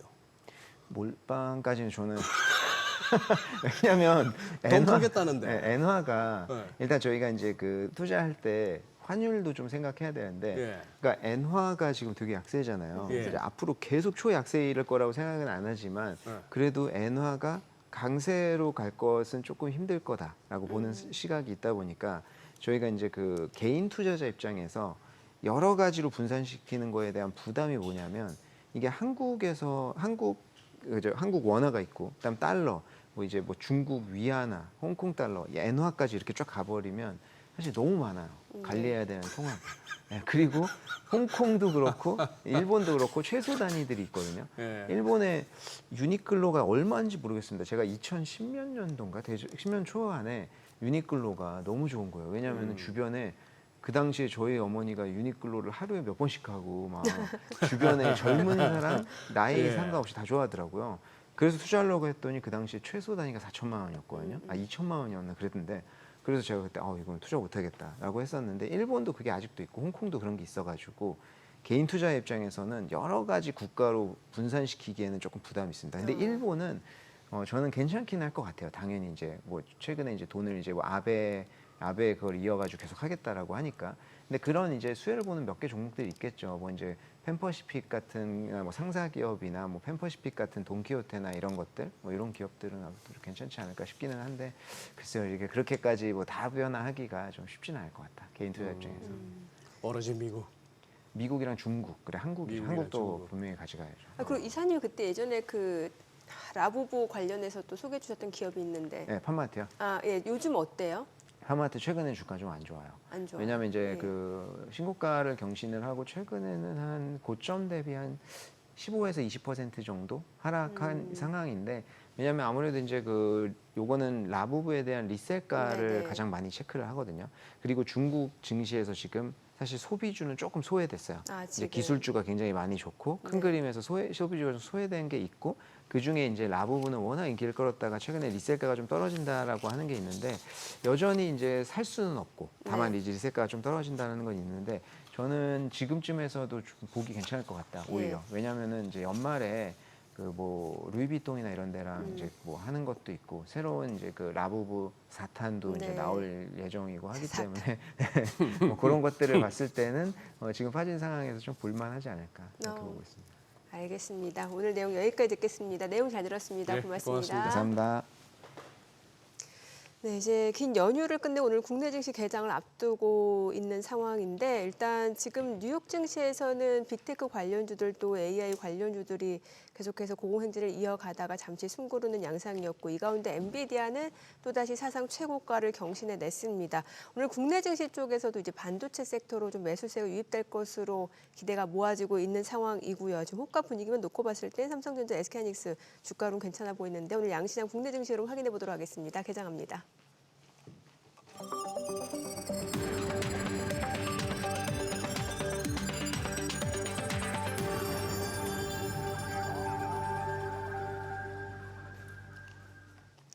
네, 10월 10일 금요일 국내 증시 개장했습니다. 일단 간밤 뉴욕 증시는 좀 다소 숨고르는 모습이었습니다만 우리가 긴 추석 연휴 동안 일단 미국에서 나스닥을 비롯해서 주요 빅테크 관련주들 계속해서 좋은 흐름을 나타냈던 상황이고 뭐 미 연방 정부의 셧다운 같은 뉴스 자체는 이제 시장에 큰 영향을 미치지는 못했던 것 같습니다. 이 가운데 또 일본 증시도 날아가는 모습이었고 오늘 양시장 출발 지수부터 좀 보도록 하겠습니다. 일단 코스피가 지금 1.38% 상승합니다. 3,598 그리고 코스닥도 0.5% 올라갑니다. 859포인트고요. 시가총액 상위 종목 시초가 보겠습니다. 삼성전자가 5% 상승합니다. 지금 93,500원이고요. SK하이닉스가 7% 넘게 올라갑니다. 423,500원. LG에너지솔루션은 9% 많이 떨어집니다. 지금 361,500원이고요. 삼성바이오로직스가 0.5% 상승합니다. 101만 5천원. 삼성전자 우선주도 5% 강세입니다. 73,900원이고요. 현대차는 1% 떨어집니다. 21만 7,500원. 한화에어로스페이스도 3% 약세입니다. 106만 4천원. HD현대중공업 1.8% 떨어집니다. 51만 8천원이고요. KB금융도 3.7% 하락합니다. 11만 2,400원. 두산에너빌리티는 3% 올라갑니다. 지금 6만 6,900원에 거래되고 있는 모습이고요. 코스닥 시가총액 상위 종목 시초가도 보도록 하겠습니다. 에코프로비엠은 0.6% 하락하고 있고요. 알테오젠이 1.48% 떨어집니다. 46만 4,500원. 펩트론도 1.6% 약세 29만 5,500원. 에코프로는 보합권이고 레인보로보틱스도 보합권으로 30만 8천원에 거래되고 있고요. 리가켄바이오도 약보합권으로 이어집니다. 파마리서치가 좀 많이 떨어지네요. 3% 하락세 53만 3천원. 에이벨바이오도 약보합권이고 삼천당제약 내림세로 21만 4,500원. HLB가 1% 떨어집니다. 37,600원에 거래되고 있습니다. 오늘 시장에서 특징을 보여주고 있는 섹터 종목들 체크해 보도록 하겠습니다.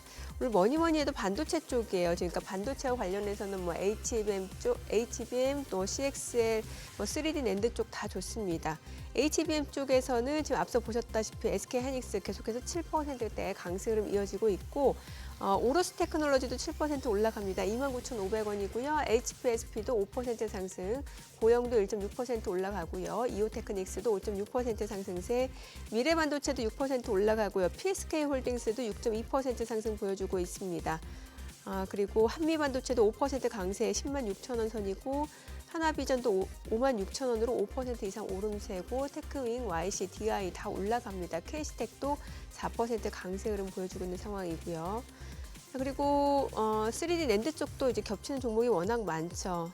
뭐 유진테크, DNF 다 5% 이상 올라가고 테스도 4.8% 상승세, 원익QNC도 4.2% 올라가고 PSK도 4% 오름세를 보여주고 있습니다. 오늘 반도체 쪽 다 좋습니다. 자, 그리고 양자 쪽도 좋아요. 양자 컴퓨팅 쪽에서는 아우인플러스가 지금 12% 급등합니다. 1213원 선이고 한국첨단 소재도 11% 급등합니다. KCS도 8.4% 올라가고요. 솔리드도 7% 이상 상승세, 엑스게이트도 5% 강세고요. ICTK도 4.9% 올라갑니다. 그리고 사토시홀딩스도 4.2% 상승세, 우리넷도 3.5% 상승세입니다. 양자 컴퓨팅 관련주들 오늘 강세를 보여주고 있습니다. 수급 상황 좀 체크해 보겠습니다. 오늘 유가증권 시장에서는 개인 투자자가 지금 318억 원 순매수고요. 외국인 많이 삽니다. 2,025억 원 매수 우위, 기관은 2,351억 원 순매도. 코스닥에서 개인 투자자는 545억 원 매수 우위, 외국인과 기관은 각각 244억 원, 305억 원 매도 우위를 나타내고 있습니다. 지금 선물에서 외국인 좀 많이 팝니다. 2,100계약 넘게 순매도를 나타내고 있는 상황이네요. 환율 체크해 보겠습니다. 달론 환율입니다. 오늘 23원 상승하면서 1,423원에 개장이 됐습니다. 와, 환율이 많이 올라가네요. 지금 보니까. 그렇죠. 예. 그럼에도 달러엔 환율이 아까도 말씀드렸죠. 네. 그러니까 연휴 전에 147엔대 초반이었던 게 지금 153엔을 올랐으니까 예. 엔원은 오히려 한 950원, 960원 하던 게 지금 930원 아래로 내려섰습니다. 그러니 이게 지금 달러원 환율 절대 레벨만 보면 이제 뭐 막 위기감이 들 만한 그런 상황인데 다른 통화들도 지금 달러 대비 약세라 가지고 정말 희한한 상황이 됐네요. 아니 그리고 지금 삼성전 잠깐만요. 네. SK 하이닉스가 지금 7% 오르고 예. 삼성전자가 5.3%, 5.4% 올랐는데도 지수가 1.3% 올랐다면은 다른 것들은 지금 죽을 쏜다는 얘기 아닙니까? 그러니까 이제 LG에너지솔루션 같은 경우가 지금 11% 급락이에요. 그러니까요. 예, 이게 수급이 쏠리는 거죠, 섹터로. 예. 이게 이제 좋은 장이라고 할 수 있는 건가 이렇게? 지수는 보니까 그거 한데 코스닥은 벌써 마이너스로 돌고 외국인들이 현물일 2,170억 샀는데 선물은 2,700개 정도 순매도고 니케이는 지금 또 하락 출발이고 야, 뭐 참 시장 오늘도 장중 변동성 대단할 것 같은데요. 우리 네. 국내 주식 조금 더 살펴볼까요 그러면은? 네, 오늘 IS 이지원 대표 함께합니다. 어서 오세요. 어서 오세요 대표님. 안녕하세요. 예, 반갑습니다. 예. 저, 연휴 동안에 대표님도 고민이 많으셨을 거고 어떻게 대응할까 뭐 생각하셨을 텐데 지금 개장초 뭐 한 6분밖에 안 됐습니다만 어떻게 보십니까? 이제 쏠림 현상이 너무나 심하다 보니까 심하네요 진짜. 네, 미국 증시도 사실 우리가 연휴 기간 예. 들어갔을 때 다우지수나 나스닥 움직임이 좀 달랐고 미국도 역시 이제 반도체나 전력기기 AI 모멘텀을 받는 쪽이 굉장히 급등하면서 네. 상당히 좋은 흐름을 보였지만 사실 다우지수 같은 경우는 지금 4일 연속 음봉이 나왔거든요. 그러면 그러니까. 결코 이제 시장 전체가 좋다라고 보기는 어려운데 네. 그럼에도 불구하고 워낙 기술주들이 강하다 보니까 시장은 이 반도체를 중심으로 하는 AI 모멘트를 받는 종목들이 급등을 하면서 지수를 이끌어가는 모습. 아마 예. 종목 간 섹터 간 편차가 워낙 크기 때문에 아마 투자자 여러분들도 굉장히 계좌의 편차가 큰 시기가 도래한 것 같습니다. 연말까지 국내 증시 흐름은 어떻게 전망하고 계시나요? 지금 보니까 이제 코스피 같은 경우는 아무래도 반도체 섹터가 시장에 차지하는 비중이 높다 보니까 지금 지수 자체 흐름은 굉장히 좋거든요. 아무래도 이제 반도체 증시가 네. 계속해서 되고 있기 때문에 사실 삼성전자, SK 하이닉스를 보유한 우리나라 같은 경우는 사실 상승하는 게 당연히 이제 맞는 흐름이죠. 이런 이제 흐름이 우리 증시에도 혼풍을 좀 불게 할 수는 있는데 말씀드린 것처럼 종목 간 편차가 굉장히 심하고 섹터 간 편차 심하고 같은 IT 종목 내에서도 2차 전지 반도체 워낙 흐름이 극과 극이기 때문에 아마 이제 투자하시는 분들은 좀 어렵겠지만 반도체 중심의 장세는 계속해서 펼쳐질 가능성이 높다라고 일단 좀 보여집니다. 지금 현재 이제 우리나라 증시나 미국 증시도 마찬가지지만 어떻게 보면 금리가 인하하는 사이클에서는 매크로적인 관점으로 본다면 사실 이런 흐름이 과거에도 유사하게 좀 나왔었습니다. 그러니까 지금은 이제 반도체로 좀 대변되지만 금리가 본격적으로 인하하기 시작하면 가치주보다는 성장주가 흐름이 좋았고 소형주보다는 대형주가 흐름이 좋았습니다. 그리고 기술주가 가치주보다 훨씬 더 큰 성장을 보였기 때문에 지금 흐름은 어떻게 보면 금리가 인하하는 시기에 전형적인 기술주 위주의 주도주가 바뀌지 않는 흐름이 이어지고 있다. 다만 이번에는 이런 흐름에서 반도체 흐름이 굉장히 도드라진다라고 좀 보여지고 삼성전자, SK 하이닉스는 그야말로 지금 급등의 영세. 우리가 연휴 직전에 10월 2일이 옵션 만기일이었는데 그때 하이닉스가 10% 넘게 급등을 했거든요. 예. 외국인 수급이 그날 하루만 3조 원 넘게 유입이 되었고 10월 이틀 거래 동안 4조 원 넘는 유입. 이렇게 본다면 그야말로 반도체 외국인들이 거의 파죽지세로 매수 흐름을 좀 보여주고 있습니다. 9월 1일 이후 우리나라 증시가 이제 본격적으로 리레이팅 될 때 예. 외국인들이 지금 오늘까지 직전까지 유입됐던 규모가 코스피 시장에서 11조 원 정도가 넘는데 10조 원 정도가 SK 하이닉스와 삼성전자거든요. 그럼 11조 원 매수에 전체 10조 원이 두 종목에 몰려 있다라고 보면 예. 이런 이제 지수의 흐름이 지금은 양극화되는 게 수급에 의해서 어쩔 수 없는 상황이다라고 보여지고 특히 이제 미국도 마이크론 테크놀로지를 비롯해서 HBM, 메모리 반도체 이쪽으로 매기가 워낙 크게 몰리기 때문에 당분간 삼성전자, SK하이닉스 주도의 장세는 연말까지 좀 이어질 가능성이 높다라고 좀 보여집니다. 그래요. 예. 지금 급격하게 이제 윗꼬리가 달리는 모습인데 9시 3분 속보로 코스피 반도체 강세 3,600도 뚫었다 했는데 지금 뚫었다가 다시 밀렸습니다. 뚫었다, 돌파 이런 거는 기분 내는 표현이긴 한데 아니 저기 대표님 네. 지금 이제 내년에도 우리가 뭐 채권 국채 발행이 많아야 될 그런 상황인데 예산 편성하는 걸 보나 여러 가지 뭐 그런데 지금 믿는 구석이 이거 같던데 내년 4월부터 뭐 세계 국채 지수 그게 월드 가버먼트 본드 인덱스인가 WGBI죠. 네. 이거 편이 확정됐습니까? 지금은 이제 거의 확정되는 분위기고 거의 확정이에요? 원래 이제 예상했던 것보다는 조금 미뤄지긴 했지만 네. 내년 4월에는 거의 확정적으로 좀 편입이 되는 것 같습니다. 그러니까 유예 기간을 두고 유예 기간에 큰 문제가 없으면 편입이 되는 과정인데 지금은 거의 편입이 좀 되는 것 같고 전체 이제 세계 지수 에서 쉐어로 본다면 한 2% 정도 약간 남짓되는 금액이 유입이 될 것이다. 라고 좀 보여지고 아마 이제 이런 부분들이 전체적으로 우리나라 증시나 채권 시장에 유입되는 외국인 규모가 늘어나기 때문에 일단 긍정적인 영향은 좀 미치겠지만 사실 환율은 그렇게 이제 이걸 반영하고 있지는 않거든요. 못 하고 있는 상황인데 그래도 우리가 사실 작년에 굉장히 어려웠을 때 올 초에 증시에 외국인들이 본격적으로 자금이 유입되기 전에 증시에서 많은 외국인들이 유출이 좀 일어났고 특히 이제 환율의 그 불안감을 좀 더했던 게 사실 작년 말 기준으로 보면 채권 시장이었거든요. 채권 시장에서 어떻게 보면 스프레드가 좀 좁혀지면서 우리나라 채권 시장에 마진이 많이 안 남는 현상이 작년 9월 이후부터 좀 발생하면서 외국인들이 주식시장뿐만 아니라 채권 시장에서도 발을 빼면서 사실 그때는 외화가 극해가 유출 현상이 좀 나왔었고 전체적으로 환율이 1,400원대 고정되는 현상이 작년 말 그때부터 형성되기 시작했거든요. 네. 그렇게 본다면 우리 시장이 선진국 채권 지수에 편입되는 것은 긍정적인 영향이 좀 미치겠지만 전체적으로 보면 환율에서는 비우호적인 상황이 펀더멘탈하게 좀 이어지고 있기 때문에 호재는 호재지만 이걸 가지고 급격하게 환율이 개선될 거다라는 흐름으로 보기는 조금 어려운 상황이다라고 좀 보여집니다.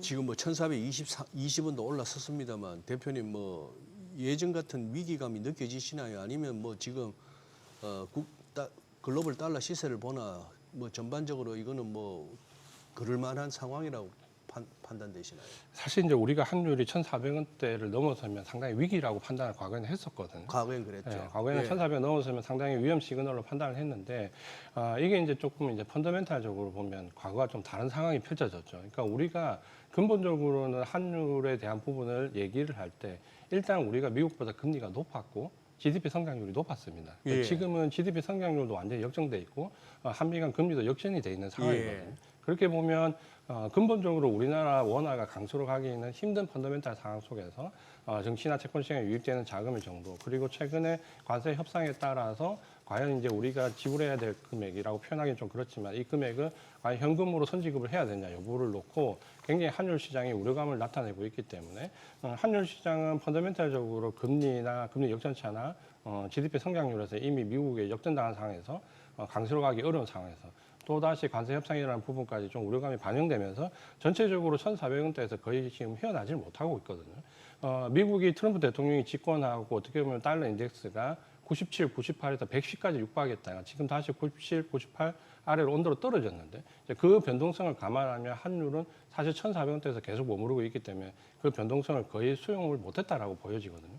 그거는 이제 그렇게 본다면 달러 자체에 대한 움직임보다는 우리 원화 자체가 지금 현재 펀더멘탈적으로 역전된 상황에서의 관세 협상에 대한 우려감이 반영되면서 아마 1,400원대에서 쉽게 벗어나기는 힘든 모양이다. 다만 이제 이거를 구조적으로 어떻게 보면 펀더멘탈적으로 상황이 좀 달라졌다라는 것 때문에 위기 상황으로는 크게 인식하지는 않지만 잠재적으로 조그만 위기가 왔을 때 위기가 크게 증폭될 수 있다는 점에서는 위험 요소를 안고 있다라고 좀 보여집니다. 아니 이제 연말까지는 그 삼성전자, SK하이닉스 그러니까 반도체 섹터가 주도하는 장세가 더 이어질 거다라는 말씀을 주셨잖아요. 그러면은 그 외에 뭐 조방원이라고 하는 쪽은 어떻게 보세요? 오늘 보면은 그래도 두산에너빌리티 같은 경우는 흐름이 또 좋은데 조선주는 또 쉬어가고 있는 상황인데 어떻게 보시나요? 반도체 이제 워낙 수급이 다 네. 몰려 있고 좀 전에 말씀드린 대로 지금은 외국인 주도의 코스피 대형주 장세인데 네. 11조 원 매수 금액 중에 10조 원은 SK하이닉스, 삼성전자에 몰려 있기 때문에 사실 다른 쪽의 수급이 양호하진 않습니다. 우리가 지금 AI 모멘텀을 받는 쪽을 제외하고 증시를 이끌어갈 수 있는 쪽이 실적 기반으로 가는 조선, 뭐 방산,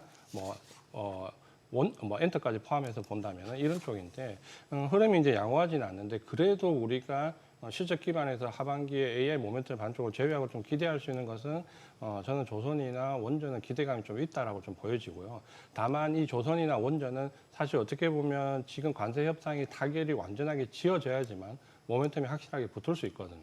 그러니까 조선 같은 경우는 우리가 잘 알고 있지만 관세 협상에서 나왔던 마스카라는 프로그램과 원전은 지금 내부적으로는 상황이 좋지 않지만 외부적으로는 미국의 웨스팅하우스와 원팀을 구성할 수 있다라는 관세 협상 이후에 대한 기대감이 있기 때문에 계속해서 시세는 좀 살아있는 모습입니다. 그러면 우리가 관세 협상이 에이펙 전후로 어떤 결과치가 나온다라고 하면 아마도 조선이나 원전은 모멘텀이 좀 붙을 수 있는 상황이 될 것이고 그런 기대감으로 아마 조선이나 원전은 어느 정도 AI 모멘텀과 별개로 시세를 유지할 수 있지 않을까라고 좀 보여집니다. 다만 다른 섹터는 지금 수급이 워낙 취약하기 때문에 조금 선별적으로 봐야 되지 않을까 이렇게 좀 보고 있습니다. 예. 지금 이제 이 대표님께서 연말까지도 뭐 반도체 쪽의 랠리는 이어지지 않겠는가 하는 뷰는 일단 밝혀주셨는데 지금 여기 월가에서도 또 그렇고 바깥에서도 지금 이 AI 생태계 구축 관련해서 이제 지금 시장이 불이 붙었는데 이번 랠리는 AI 랠리라 그러고 있고 심지어 뭐 AI 랠리에 맞서지 마라 이런 얘기까지 돌던데 근데 지금 이제 연휴 동안에 IMF에서도 그러고 뭐 뱅크 오브 잉글랜드 영란은행도 그러고 약간 이 좀 AI 쪽에 버블기가 보인다 이런 식의 이제 워닝이 나오지 않습니까? 그런데 지금 어떻게 보면 이 거품론 제일 먼저 제기했던 샘 올트만이 요즘 보면 판을 완전 키우고 있잖아요. 이게 지금 AI 쪽 조금만 더 한번 이 부분 갑론을박이 있는데 대표님은 어느 쪽에 손을 들어주시겠습니까? 말씀하신 것처럼 사실 이 모든 지금 모멘텀의 중심에 오픈 AI 샘 올트만이 있거든요. 샘 올트만이 엔비디아의 어떤 관계 형성, 그다음에 네. 최근에 나왔던 어떻게 보면 뭐 AMD와의 관계 네. 형성, 뭐 이런 부분에 따라서 계속해서 순환매처럼 섹터 내에서 예. 종목들이 급등을 하고 있거든요. 그러다 보니까 샘 올트만이 사실 어떻게 보면 AI 거품론도 가장 먼저 제기를 했고 AI 확장론도 가장 먼저 지금 유도를 하고 있는데 우리가 7월, 8월 넘어서 조금 조정을 받았을 때는 AI 거품론이 상당히 많이 득세를 했었거든요. 예. 그러면서 AI 거품론이냐 아니면 AI 확장론이냐 했는데 결국은 지금은 이제 AI 확장론이 급격하게 미국 내에서도 형성이 좀 되고 있고 이번에 미국 최근 GDP 확장치가 3.8% 정도 나와서 예상치를 상회했는데 우리가 미국 GDP 내에서 기여도를 보면 항상 우리는 미국은 개인 소비에 의해서 지생되는 나라. 소비가 전체 GDP 기여도에서 1위였거든요. 근데 이게 이번에 처음으로 역전이 됐습니다. 그러니까 GDP 내에서 기여도가 개인의 소비가 아니라 AI 관련된 모멘텀이 처음으로 개인 소비를 넘어섰거든요. 예. 그러면 우리가 미국은 소비의 나라다라고 했는데 오히려 지금은 GDP 기여도를 놓고 보면 AI의 나라라고 바뀌어야 될 정도로 GDP 기여도가 처음으로 역전이 됐거든요. 그러니까 그런 걸 보면 AI 모멘텀이 단순하게 일시적인 모멘텀이라기보다는 구조적으로 미국 전체 성장에 관련된 부분에서 뭔가 변화를 유도하고 있다는 것은 분명해 보입니다. 그러니까 우리가 닷컴 버블론과 계속해서 비교를 좀 하고 있지만 예. 일단 실적이 따라오고 있다는 부분과 이 실적에 대한 가이던스가 계속해서 우상향되는데 그거를 언젠가는 맞추지 못하는 날이 오겠지만 지금은 계속해서 그 가이던스를 넘어서고 있기 때문에 버블이라고 보기가 상당히 어렵지 않겠냐라는 부분이 또 있고 또 한 가지는 우리가 지난번 마이크론 테크놀로지 실적 발표를 했을 때 마이크론 테크놀로지 대거 차익 매물이 나오면서 큰 폭 조정을 좀 받았거든요. 예. 그러면서 AI 거품론이 조금 무게가 실리는 듯 했는데 그때부터 마이크론 테크놀로지가 갑자기 급등을 하기 시작을 했고 HBM의 중요성이 커지는 AI 모멘텀 내에 HBM 주로론이 나오기 시작했거든요. 그러니까 이게 이제 한 2주 전부터 논문들이 쏟아지기 시작하면서 AI 모멘텀의 핵심은 엔비디아의 GPU가 아니라 HBM이다. 라는 논리의 논문들이 쏟아지면서 갑자기 마이크론 테크놀로지를 비롯해서 삼성전자, SK하이닉스 등이 급등했는데, 그러니까 이런 부분들이 미국 시장 내에서 먼저 나왔던 이론적 부분의 베이스가 좀 되고 실적이 받쳐주면서 변화가 좀 나오고 있기 때문에 당장 하루 이틀 혹은 1, 2주에 꺾일 모멘텀은 아니라고 좀 보여지고 전체적으로 예상은 뭐 모건 스탠리는 내년 1분기 정도까지는 충분히 이 모멘텀이 이어질 것이다라고 얘기를 했는데 아마도 최소한 연말까지는 이런 모멘텀이 시장을 좀 이끌어갈 가능성은 좀 높아 보인다라고 보여집니다. 네. 지금 이제 철강이라든지 현대차 이 부분 좀 여쭤보고 싶은데 이제 유럽 연합도 이제 철강 쪽에 50% 관세 부과하겠다라고 하니까 우리나라 철강 업체들도 좀 이에 대한 대비도 필요할 것 같아 보이고 또 자동차 관세도 지금 여전히 보니까 예. 대미 수출 부분에서 25% 25%. 지금 부과되고 있는 상황이고 어떤 전략이 좋을까요?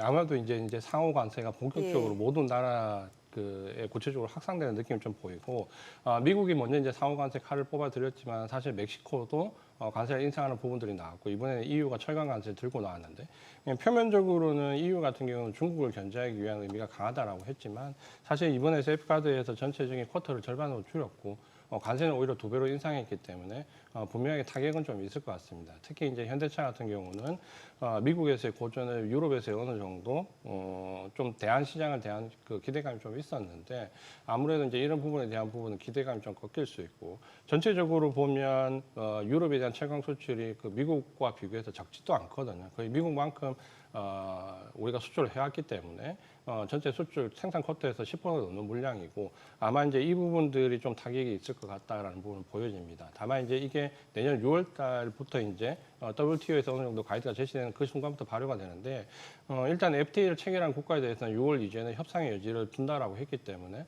얼마만큼 이제 협상의 결과가 좋게 나올지는 좀 두고 봐야 되겠지만 아마 이제 지금 나왔던 이 가이드보다는 그래도 FTA 체결 국가들에 한해서는 협상의 여지를 준다는 걸 보면 조금 더 완화된 규제는 적용되지 않을까라는 기대감은 할 수 있지만 어쨌든 전체적으로 지금 미국뿐만 아니라 멕시코, EU 이제 상호 관세 물결이 점차적으로 커져가고 있기 때문에 그러니까 이런 부분에 대한 우려감들은 아마 앞으로도 계속 반복적으로 나올 것 같고 예. 대비를 하지 않으면 특히 철강, 자동차 같은 우리가 기본적으로 루틴하게 나갔던 수출 섹터들은 아마도 이제 조금 어려움을 겪지 않을까 이렇게 좀 보여집니다. 지금 이 반도체가 이렇게 막 길길이 뛰고 있을 동안에는 그러면 뭐 그동안에 뭐 전력 뭐 전선 관련주 이런 것들 뭐 조선 쪽, 방산 쪽 여기는 잠시 좀 수급이 좀 비는 차원에서 주가가 좀 주춤할 수도 있겠네요, 그러면은. AI 반도체를 중심으로 해서 이제 9월 달부터 나왔던 이제 확장론에 좀 해당되는 종목. 네네. 그러니까 우리가 보면은 사실 이 AI 확장론이 나올 때 기존의 반도체 전력기기를 포함하는 쪽과 미국은 이제 오라클이 치고 나왔고 우리나라 같은 경우 예를 들면 AI 부품 삼성전기가 치고 나왔거든요. 그러니까 AI 모멘텀이 어느 정도 확장되는 쪽은 아마 새로운 모멘텀이 계속해서 형성될 가능성이 좀 높지만 기존에 이제 실적 기반으로 왔던 우리 증시가 연초부터 보면 크게 보면 AI 모멘텀을 가져가는 쪽과 정책 관련된 쪽과 그다음에 이제 실적 기반으로 왔던 쪽이 있는데 정책 관련된 쪽은 이미 많이 후퇴를 한 상황이고 수급적으로 실적 기반에서도 아마 이제 좀 전에 말씀드렸던 조선이나 원전 같은 경우는 오히려 미국과 그 관세협상 타결이 되는 시점부터 좀 더 모멘텀이 살아날 수 있고 자동차도 역시 아마 제 생각에는 미국과 관세 협상이 타결되는 시점부터는 바닥을 좀 잡을 수 있는데 반면에 이제 방산이나 이런 쪽은 오히려 모멘텀이 좀 줄어들 수 있죠. 수급적으로도 압박을 좀 받을 수 있고 우리가 전체적으로 미국 섹터와 비교해서 대부분 이제 우리가 저평가되어 있는 섹터인데 유일하게 방산 같은 경우는 기본적으로 밸류가 미국보다 더 높거든요. 쉽게 말씀드리면 하나에어로스페이스가 미국의 로키드 마틴보다 PER, PBR이 더 높을 겁니다. 그러니까 이런 상황들이 나온다라고 보면 외국인 수급은 자연스럽게 계속해서 반도체나 전력기기 쪽으로 또는 여기서 확장되는 파생되는 AI 부품 쪽이나 소프트웨어 쪽으로 매기는 좀 제한적으로 돌 가능성이 높고 반면에 이제 좀 전에 말씀드렸던 관세 협상과 관련된 부분에서는 조선이나 원전 같은 섹터만 좀 국한해서 보는 게 지금은 좀 좋을 것 같습니다. 한동안 로봇도 한참 이슈였던 것 같은데 로봇은 어떻게 보세요? 로봇 같은 경우도 이제 네. 매기가 계속해서 반복해서 좀 붙었고 모멘텀이 좀 단기간 형성되는데 사실 조선이나 방산처럼 꾸준하게 그렇게 급등세를 이어가지는 못했습니다. 특히 이제 로봇 같은 경우는 중국이 최근에 이제 워낙 강세로 좀 전환되면서 중국 관련돼 있는 규제와 관련된 부분 내용이 나올 때마다 좀 들썩거리는 모습을 좀 보였거든요. 그러면 로봇 같은 경우는 단기 모멘텀에 의해서 트레이딩 관점으로 접근하는 전략은 좀 유효하겠지만 어떻게 보면 이 로봇은 사실 AI 관련된 모멘텀의 가장 종착점이거든요. 우리가 항상 얘기하는 하드웨어에서 소프트웨어에서 온 디바이스 AI로 가면 온 디바이스 AI는 결국은 지금은 뭐 삼성전자나 애플 얘기를 하지만 최종 종착지는 저는 로봇이라 보거든요. 그렇게 보면 이 모멘텀이 확장되는 순서상 가장 뒤쪽에 있기 때문에 지금 당장 이제 모멘텀이 이어진다라기보다는 그런 관점에서 그냥 중국 관련돼 있는 규제와 관련된 부분에서 조심하면서 단기적인 트레이딩 관점을 좀 쉬고 빠지는 전략이 지금은 로봇 관련된 섹터에서는 유효하지 않을까 이렇게 좀 보고 있습니다. 네, 알겠습니다. 예. 오늘 내용 잘 들었습니다. 고맙습니다. 고맙습니다.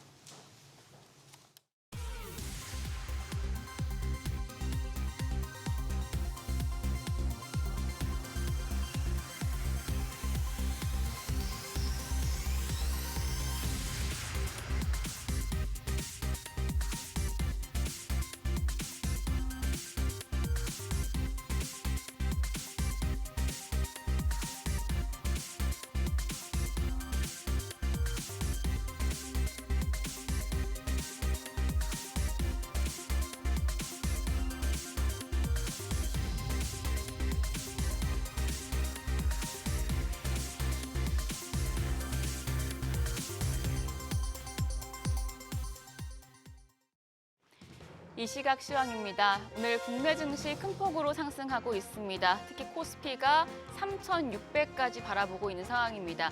밀린 상승분을 지금 하루 만에 반영하고 있는 분위기인 듯한데요. 코스피 현재 1.42% 오름세, 장중에 3,600선 돌파했었는데 지금도 3,599포인트 가리키고 있고요. 코스닥도 0.2% 오름세로 855포인트에서 움직임 전개됩니다.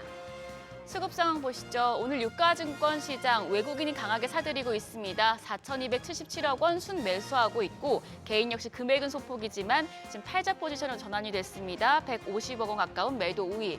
기관도 4,279억 원 팔아내고 있습니다. 코스닥 시장입니다. 코스닥 시장에서는 외국인과 기관, 메이저 수급 주체 양 매도가 나옵니다. 외국인이 180억 원 매도 우위, 기관이 700억 원 팔아내고 있습니다. 개인만 홀로 813억 원 순매수하면서 지수 상승을 주도하고 있는 상황입니다. 등락일 상하이 업종입니다. 오늘은 반도체와 반도체 장비 업종이 굉장히 큰 폭으로 올라가고요. 더불어서 전기 장비, 전자 장비와 기기 업종 상승률 상위권에 위치해 있습니다. 반면 전기 제품과 철강, 우주항공과 국방 업종은 하락폭이 큰 것으로 집계됩니다. 그럼 시장을 주도하는 테마 종목별 시세 체크하시죠. 오늘 국내 증시에 우리가 쉬는 동안 뉴욕 증시에서 보였던 AI 랠리를 반영하면서 반도체 관련주들이 큰 폭의 상승세를 시현하고 있습니다. 특히 간밤 미국 트럼프 행정부가 엔비디아가 아랍에미리트에 수십억 달러 규모의 AI 칩 수출을 할 수 있도록 승인했다는 소식에 사상 최고가를 기록했고 더불어서 엔비디아가 일론 머스크의 AI 기업인 xAI에 20억 달러를 투자한다는 소식이 보도되면서 온 디바이스 AI 관련주들의 관심이 모아지고 있습니다. 일부 종목들은 장 초반 대비해서 상승폭 줄여내고 있지만 여전히 강합니다. 대덕전자가 18.2% 급등하면서 거래가 36,300원이고요. 제주반도체가 11%대 오름세로 23,150원. 심텍과 퀄리타스 반도체가 5% 넘는 오름세 기록하고 있습니다. 심텍이 53,600원, 퀄리타스 반도체가 17,780원에 거래되고 있고요. 오늘도 SK하이닉스 날아오릅니다. 7.59% 급등하며 현재 거래가 42만 5,500원으로 집계되고 있습니다. AI 반도체 관련해서 고대역폭 메모리, HBM 관련주들도 역시 강세 기록 중입니다. 이쪽에서는 MK전자가 11.3% 오름세, 거래가 1,600원이고요.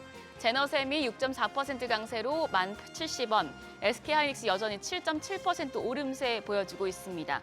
그리고 마이크로2 나노가 10%가량 상승합니다. 1,790원이고요. 오로스테크놀로지까지도 3.26% 오름세 기록하고 있습니다. 거래가 28,600원으로 집계됩니다. 양자 컴퓨터 관련주도 오늘장에서 부각이 되고 있는데요. 우리가 쉬는 사이에 양자 컴퓨터 관련주들 상승했었고 올해 노벨 물리학상은 초전도체 기반 양자 컴퓨터의 이론적 근간을 세운 과학자 3명에게 돌아가자 이 부분도 관련주에 긍정적인 영향을 주고 있는 것으로 파악됩니다. 양자 암호 관련주에서는 아이윈 플러스가 6%대, 솔리드가 10.8% 오르며 거래가 7,060원으로 나타나고 있고요. 나닉스가 2.6% 강세로 2,900원대, 한국첨단소재가 3.1%, 더불어서 KCS가 6.6% 강세 기록하고 있습니다. 마지막으로 히토류 관련주도 상승합니다. 중국이 히토류와 전기차 엔진의 핵심 소재인 리튬의 수출을 제한하자 미국 증시에서 관련주가 상승한 영향을 받고 있습니다. 히토류 관련주 내에서는 유니온 머티리얼 상한가입니다. 1,703원 기록했고요. 유니온도 13.8% 급등하며 4,850원. 더불어서 노바텍이 7%가량 상승합니다. 거래가 19,970원이고요. 삼화전자가 4%가량 오름세로 3,680원. 그린리소스도 3.5% 오름세 기록하고 있습니다. 코스피 3,500을 넘어 3,600까지 넘보고 있습니다. 장중에 사상 최초로 3,600을 돌파한 우리 시장. 과연 긴 연휴를 마치고 신기록을 세울 수 있을지 지켜보시죠. 지금까지 시장 상황 전해드렸습니다.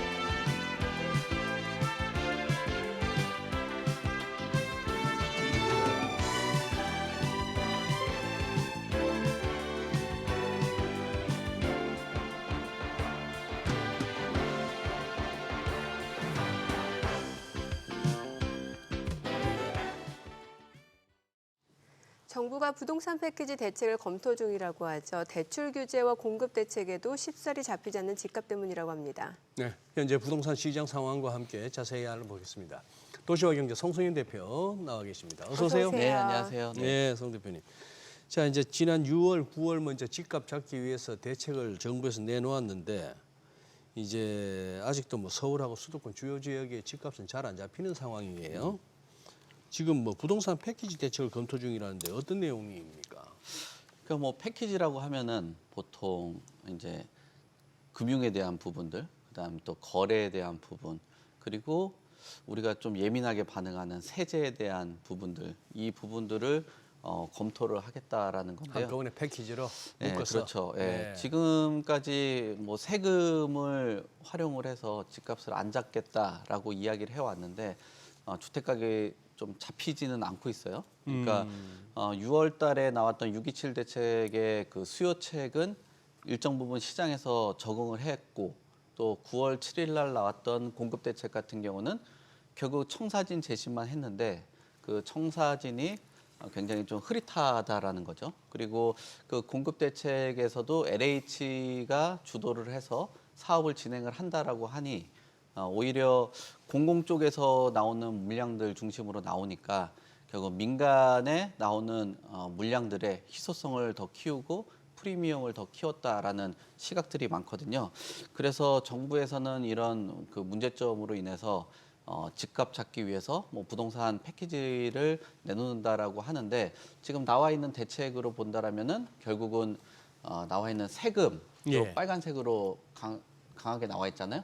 보유세를 강화를 할 거 아니냐라는 것들을 전망들을 하고 있어요. 지금 공시가격이라든지 공정시장가액 비율 같은 경우는 결국 법을 건드리지 않고 대통령이 일정한 그 의지를 갖고 한다라면은 진행할 수 있거든요. 예전에 윤석열 정부 때 기존의 문재인 정부에서 한 90% 정도 이상 됐던 공정시장가의 비율을 60%까지 낮췄는데 이 부분을 한 80% 정도까지 올리지 않을까라는 그 전망들을 하고 있고요. 결국 그래서 세금에 대한 부분들, 이 부분들을 건드릴 거라는 예상들을 하고 또 대출에 대한 한도 축소, 그다음에 스트레스 DSR의 이런 부분들 강화, 그래서 돈줄을 좀 죄겠다라고 판단들을 하는 것 같고요. 그리고 이렇게 돈줄을 죄다 보면은 전세 시장으로 수요들이 많이 흘러갈 거 아니에요? 그러면 결국 그 전세 대출이라든지 또 정책 대출에 대해서도 스트레스 DSR 뭐 이런 부분들을 적용할 것이다라는 판단들을 하고 있는 것 같고요. 또 이제 지역적인 규제들을 할 것으로 생각들을 하는데 이번에 그 97 대책에서 가장 예민하게 반응을 했던 것들이 국토부 장관까지도 토지거래 허가 구역을 지정할 수 있는 권한을 확대하겠다라고 해서 사람들이 지정이 안 된 지역들, 뭐 마포라든지 성동 쪽에 막 쏠림 현상들이 많이 나타났거든요. 그 부분들을 이제 그 투기 지역이라든지 조정 대상 지역으로 지정을 해 가면서 좀 어떤 열기를 식히겠다라고 하는데 이런 부분들을 조정을 하게 된다라면은 취득에 대한 부분이나 또는 대출에 대한 부분들 이 한도들이 축소가 되고 세금에 대한 그 뭐 어떤 부담은 늘리게 되면서 세금적인 부분으로 진입 장벽을 높이겠다라고 하는 것 같아요. 그래서 결국은 이런 규제 지역들은 이제 한강벨트 중심으로 해서 마포나 성동 또 분당이라든지 과천 같은 경우도 지정에 대한 가능성들이 나오고 있는 거죠. 근데 이런 패키지에 대한 그 대책들이 언급이 되고 시장에서 얘기가 나오면서 오히려 좀 더 대책이 나오기 전에 매수 심리를 조금 더 자극을 시키고 또 선점 효과가 나타날 수 있다라는 우려들이 나오고 있어서 아마 대책이 만약에 나온다면 97 대책처럼 나오지 않고 627 대책처럼 갑자기 이제 갑자기 뭐 나온다든지 뭐 이런 기습적으로 나올 가능성들이 좀 있지 않겠냐라고 생각을 하면서 많은 사람들이 기습적으로 나오기 전에 좀 선점을 해야 되겠다 심리가 작용을 하면서 지금 서울 중심으로 주택 가격이 좀 상당히 좀 가파르게 오르고 있는 그런 흐름세라고 볼 수 있을 것 같습니다. 아니 지금 송 대표님 설명을 들으면서 저는 납득이 안 되는 것이 네. 집값 잡겠다고 지금 집값 올리려고 올리는 대책입니까? 집값 잡겠다는 대책입니까? 아니 그러니까 집값 올리기 위한 대책을 내놓기 언제 내놓을지 모르고 네. 그냥 왁 하면서 내놓겠다. 그 전에 미리 선점하겠다. 네. 집값 올릴 정책이니까 네. 그건 이해가 되는데 네. 집값 잡겠다는 정책이 언제 나올지 모르겠다는데 네. 왜 집을 못 사서 안달이에요? 이게 뭔 소리예요 이게? 그러니까 규제가 나오기 전에 사람들이 미리 사겠다라는 거죠. 왜냐하면 규제가 나오게 된다라면은 대출도 잘 안 해주고 집을 하나 더 사면은 세금에 대한 부담도 높아지고 그러다 보니까 그러면은 나 대출이 이렇게 축소가 된다라고 하면은 미리 집을 그 막차가 떠나기 전에 타려고 하는 그런 심리들이 작용을 한다라는 거죠. 그러니까 우리 그 소장님께서 말씀하신 그 지적하신 것처럼 그 대출이라든지 이런 부분들을 억제하게 된다라면 집값이 잡혀줘야 되는데 계속 이런 신호가 되어 있고 그리고 지금까지 뭐 소위 말하는 그 진보 정권이 해왔던 정책들이 규제를 통해서 주택 가격을 잡겠다라는 이런 실험적인 그 정책들이 많았었는데 항상 역으로 갔던 그런 경험들이 시장에서 쌓여왔잖아요. 그러니까 시장 참여자들이 아니, 집값 잡겠다라고 하는데 예. 뭐 지금까지 잡혀왔냐. 그 엄청난 학습 효과. 예, 그런 학습 효과를 통해서 이번에는 그 안 기다린다. 차라리 그런 규제 들어오기 전에 미리 먼저 사버리겠다 하면서 수요 쏠림세들이 나타나고 그런 것들이 서울인데 지금 다른 지역들은 그렇게 크게 변동이 없어요. 근데 서울만 0.27% 정도가 올라간다라는 거는 뭐 인천 경기 대비했을 때는 한 몇 배가 지금 높게 올라가는 거니까 지금 굉장히 좀 우려스러운 거죠. 네. 아니 근데 아까 이제 패키지 중에서도 이제 세금 부분을 갖다가 이제 중점적으로 빨간 칠을 해서 설명하셨잖아요. 네. 보유세를 갖다 좀 높일 수 있다. 네. 자 집안 이룬 거라고는 예를 들어서 네. 뭐 직장 생활을 하든 뭘 하든 해서 이제 은퇴할 무렵에 보니까 네. 집 한 채밖에 남은 게 없어요. 네. 근데 서울에 어떻게 살다 보니까 네. 집값이 엄청 올라서 그거 하나 먹고 이제 네. 아우 나는 노후 대책 마련됐어. 네. 어디 가면 그걸로 자랑해요. 내가 뭐 네. 벌어둔 돈은 없지만 내가 어디 아파트가 있어. 네. 이러고 있는데 보유세가 빵빵 때려져요. 네. 돈 나올 때는 이제 없고. 네. 그러니까 보유세 이렇게 하면은 세금 무서워서 그러면 매물을 내놓고 그래서 집값이 좀 떨어진답니까? 뭐 그렇게 이야기들은 뭐 이론적으로는 이야기하는데 근데 보유에 대한 세금들이 우리나라가 OECD 평균 대비했을 때 낮은 거는 사실이긴 하거든요. 그러니까 0.15% 정도가 실효세율로 되어 있는데 유럽이 한 0.4 정도 되고요. 뭐 미국 같은 경우는 한 0.8 정도 되는 거로 제가 알고 있거든요. 그러면은 평균에 대해서 못 미친다라고 판단을 하고 보유에 대한 이 부담감들이 높아지면 시장에 내놓겠다라고 생각을 할 수 있죠. 근데 미국 같은 경우는 보유세는 높긴 한데 샀을 때의 기준이거든요. 뭐 예를 들면은 10억에 사고 100억으로 돼도 10억 기준이에요. 네. 근데 우리나라는 10억짜리가 100억 되어 있으면 100억 기준으로 100억 기준으로 세금을 때려버리는. 네, 그러니까 이제 보유를 하고 있는 분들 같은 경우는 굉장히 부담스럽게 작용을 할 수밖에 없는 거죠. 그러면 이 주택을 매각을 하고 다른 지역의 주택을 좀 이렇게 그 매수를 하고 나머지는 노후 자금으로 하고 싶다라고 판단을 해볼 수 있겠지만 지금까지는 숙성된 이런 그 시장 환경으로 보고 또 말씀하신 그 학습 효과로 인해서 매각하고 나서 오히려 아 내가 그걸 괜히 팔았나라는 그런 심리들이 많이 작용을 하거든요. 예, 그러니까 예. 내는 세금보다 올라가는 집값의 상승률이 더 높았기 때문에 과연 이런 것들이 뭐 보유세가 올라가야 되는 것들은 필요성이 있다라고는 보여지는데 그 현실적으로 봤을 때는 양도라든지 거래세가 낮춰지지 않는 상황에서는 효과가 그렇게 크지 않을 것으로 보여진다라고 판단을 해볼 수 있을 것 같아요. 저 그래서 보나마나 뭐 세금 저 보유세 올리면 저거 뭡니까? 자기 집이라고 사는 게 아니고 그냥 세 놓고 있으면은 요즘 어지간하면 월세인데 네. 아니면 반전세고 네. 또 월세 올리겠지 뭐. 당연히. 뭐 그런 얘기들이 당연히 뭐 조세 정가로 이어질 가능성이 크다라고 봐야 되겠죠. 예. 근데 지금 우리나라 뭐 문제 자체는 지금 이 보유세뿐만 아니라 건드려야 될 게 되게 많습니다. 그러니까 보유에 대한 세금을 올리면 거래에 대한 세금을 과감하게 낮춰줘야 되는데 그런 부분도 일단 문제로 지적을 해볼 수 있을 것 같고요. 그리고 주택에 대한 가액을 기준으로 해줘야 되는데 자꾸 숫자 중심으로 하다 보니까 예. 말씀하신 대로 그분들이 뭐 한 50억짜리 집을 팔고 나면 한 10억짜리 집으로 이사를 가고 나머지는 집을 몇 채 사가지고 임대소득을 받아서 월세로 한다라면은 이분들도 좀 매각하고 나서 뭐 노후도 좀 그 대비를 해볼 수 있을 텐데 뭐 집 여러 채 사면은 죄악시 하다 보니까 뭐 많은 분들이 집 팔고 나면 오히려 손해라고 판단을 하시는 거죠. 네.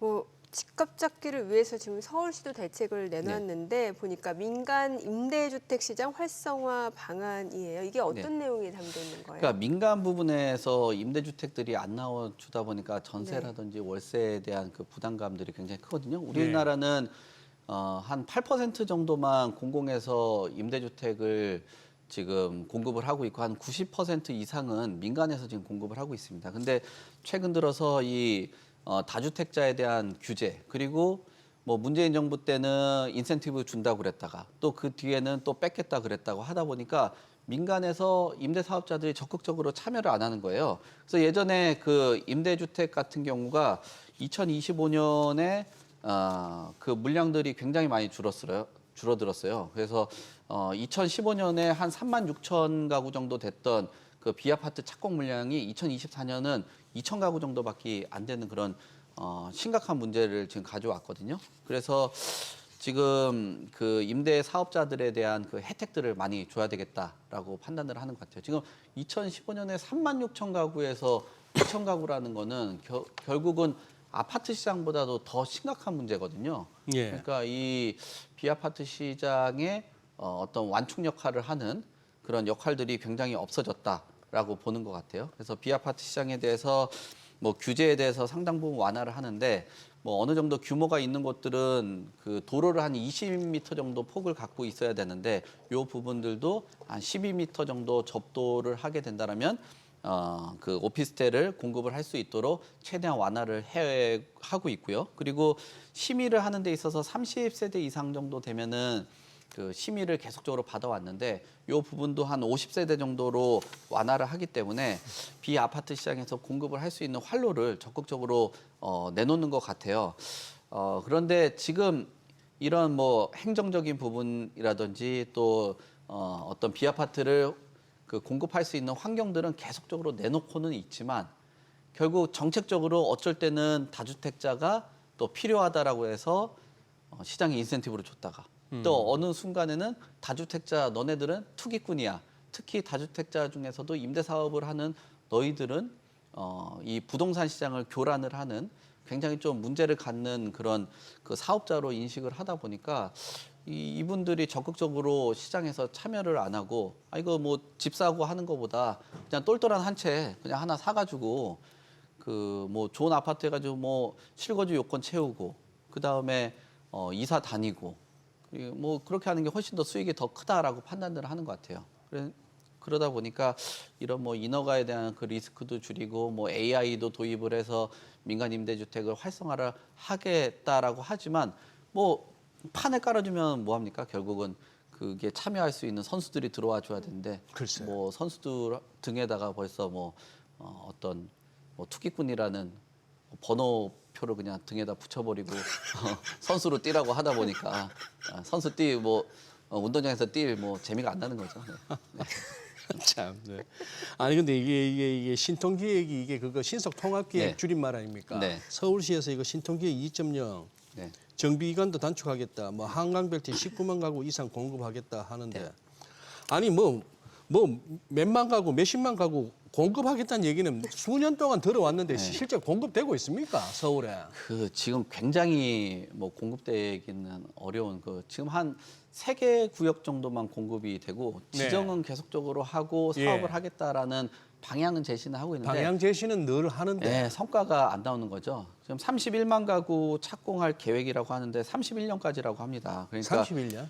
네, 이게 31년까지 그 31만 가구 뭐 숫자를 이렇게 맞췄는지 모르겠는데 31년까지 31만 네, 가구. 이 착공 계획을 갖고 있는데 결국 이게 뭐 일각에선 그런 얘기도 많이 해요. 이 신통기획이다, 뭐 모아타운이다 이런 것들이 소위 말하는 그 매표에 가까운 그런 정책 아니냐라는 얘기 하거든요. 이게 이제 31년이라고 하면은 결국은 지자체장이 계속적으로 이어져 가야지 이 사업이 진행될 수 있다라는 그런 뭐 얘기로 해석하시기도 하거든요.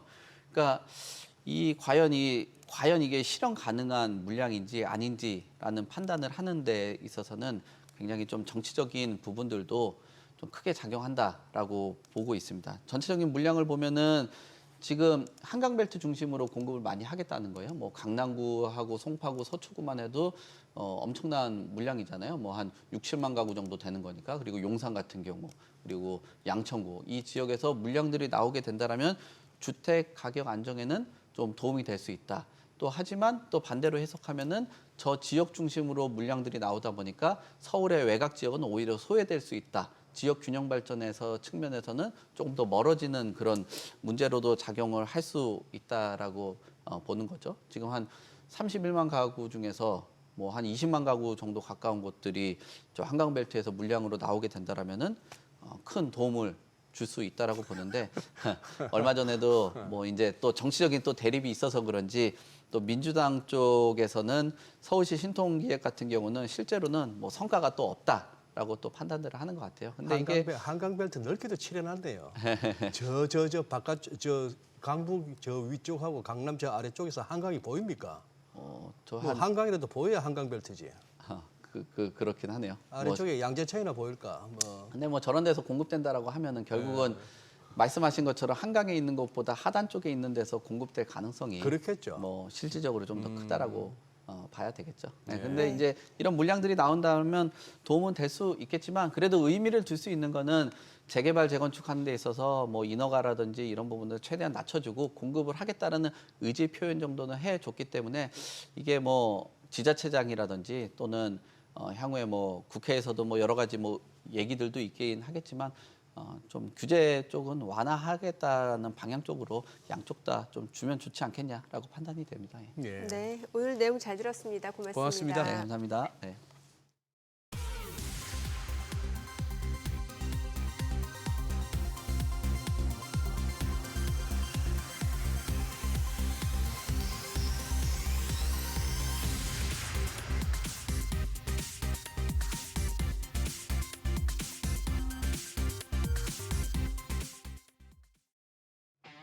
오늘 반도체가 워낙 좋다 보니까 코스피가 계속해서 3,600선 또 지지가 되는 모습이네요. 네, 제가 보는 뭐 웹에 보니까 상승 종목 264, 하락 종목 600, 코스닥은 549 오르고 1072가 내리니 지금 오히려 뭐 야호 하시는 분들보다 2배 이상이 약간 박탈감을 느끼시겠네요. 네. 자, 저희 방송 중에 전해드린 내용과 관련해서 모든 투자 판단의 책임은 투자자분들께 있다는 점 알려드립니다. 네, 세상의 모든 돈 되는 정보 머니쇼 오늘은 여기서 인사드리겠습니다. 여러분의 모든 경제 SBS 비지가 함께하겠습니다. 저희는 다음 주 월요일 오전 8시에 찾아뵙겠습니다. 고맙습니다.